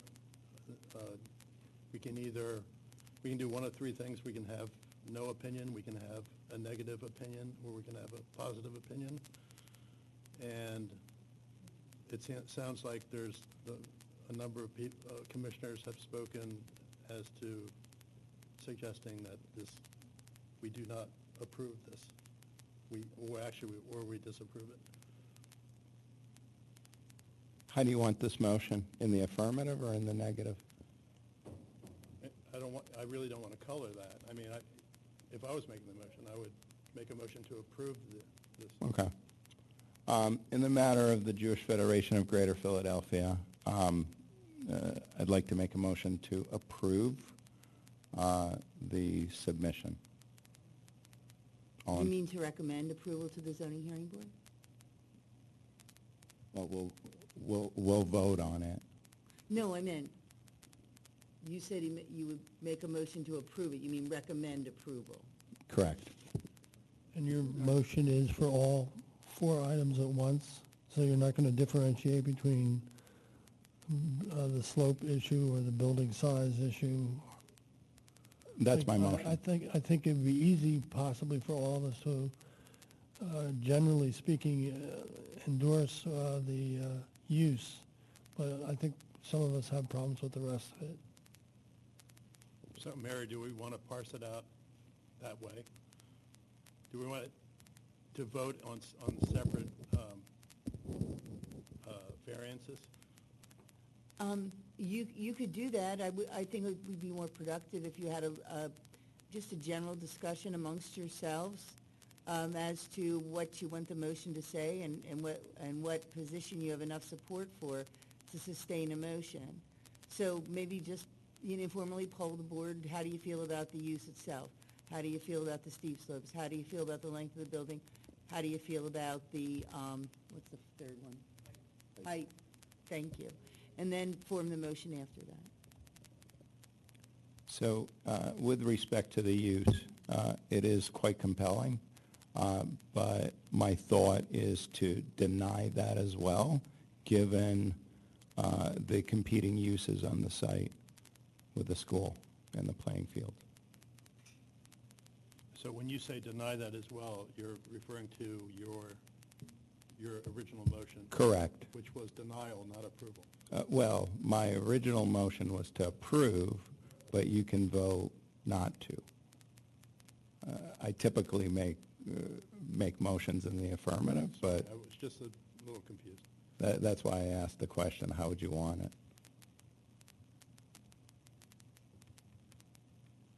So in terms of the use, I feel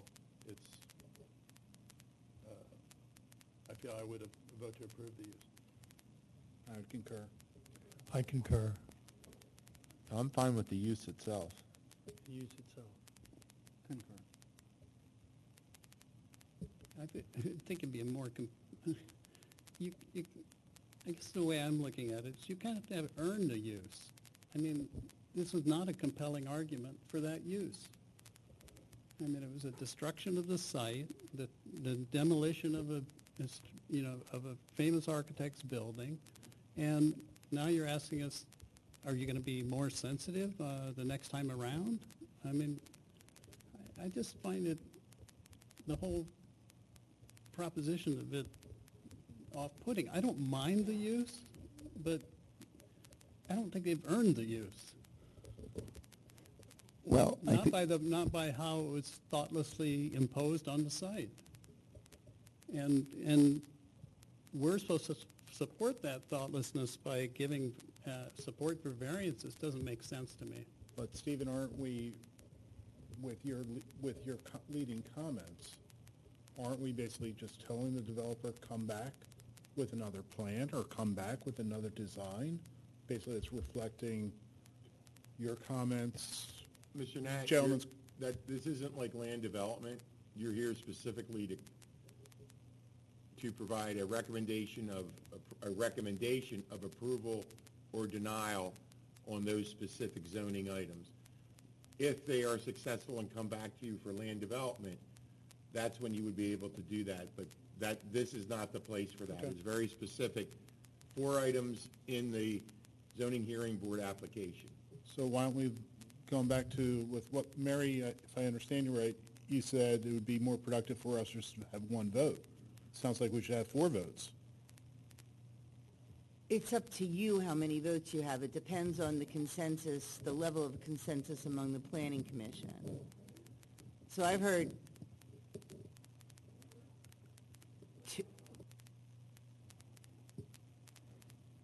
I think we have 4 votes. Yeah, I'm hearing at least 2 votes for just a flat-out no. If I don't know how many there are for that. If there is 4 votes for a flat-out no, then there's no point in going through each item. Go back to, Why don't I reframe the motion? yes. Okay. In the matter of the Jewish Federation of Greater Philadelphia, my motion is to deny on all 4 requests. I'll second. Aye.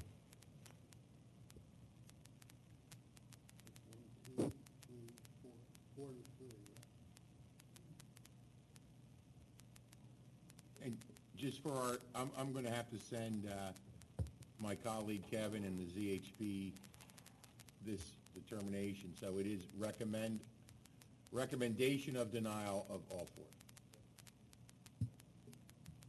4. If I understand right, so this basically, we voted no to basically having a senior community at the site? Is that what we're? You voted no on their requests for height, length, steep slopes, and use by special exception, right? This is not land development.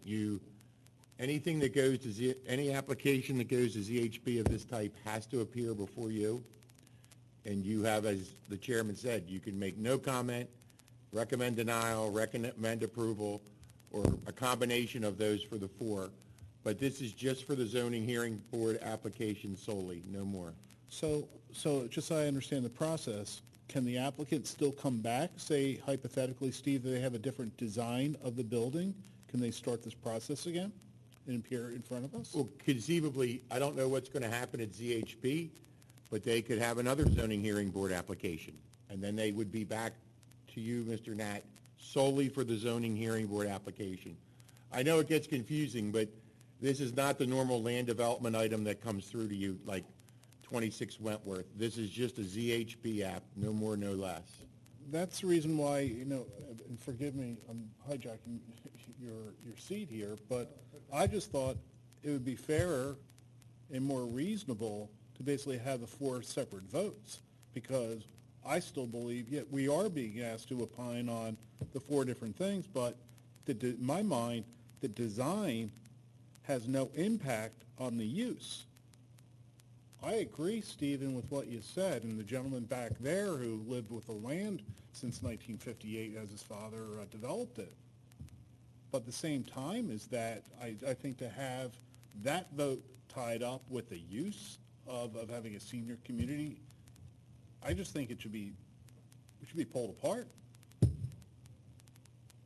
Well, there's nothing prevents us from doing 2 votes and having 1 vote on the use and 1 vote on everything else.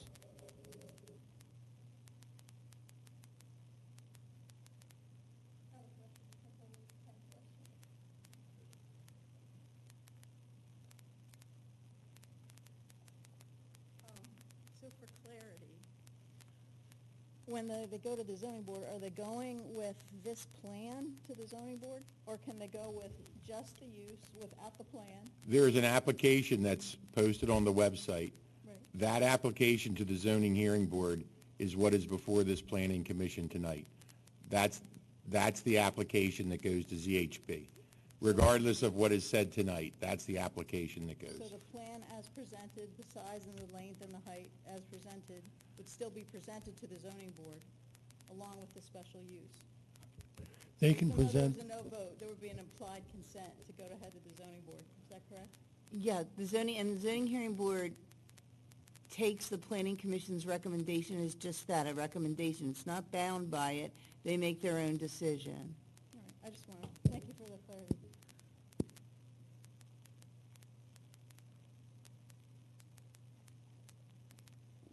I don't think we can pull this apart, Mary. I don't think that it's. You had 4 votes for no for all 4 things, so Right. I think you've spoken.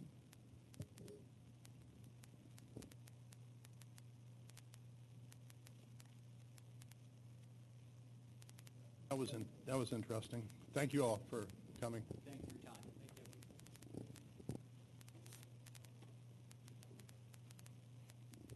So MJ, did you want to say something about, Being 9:44, I think we can adjourn. good. We are adjourned.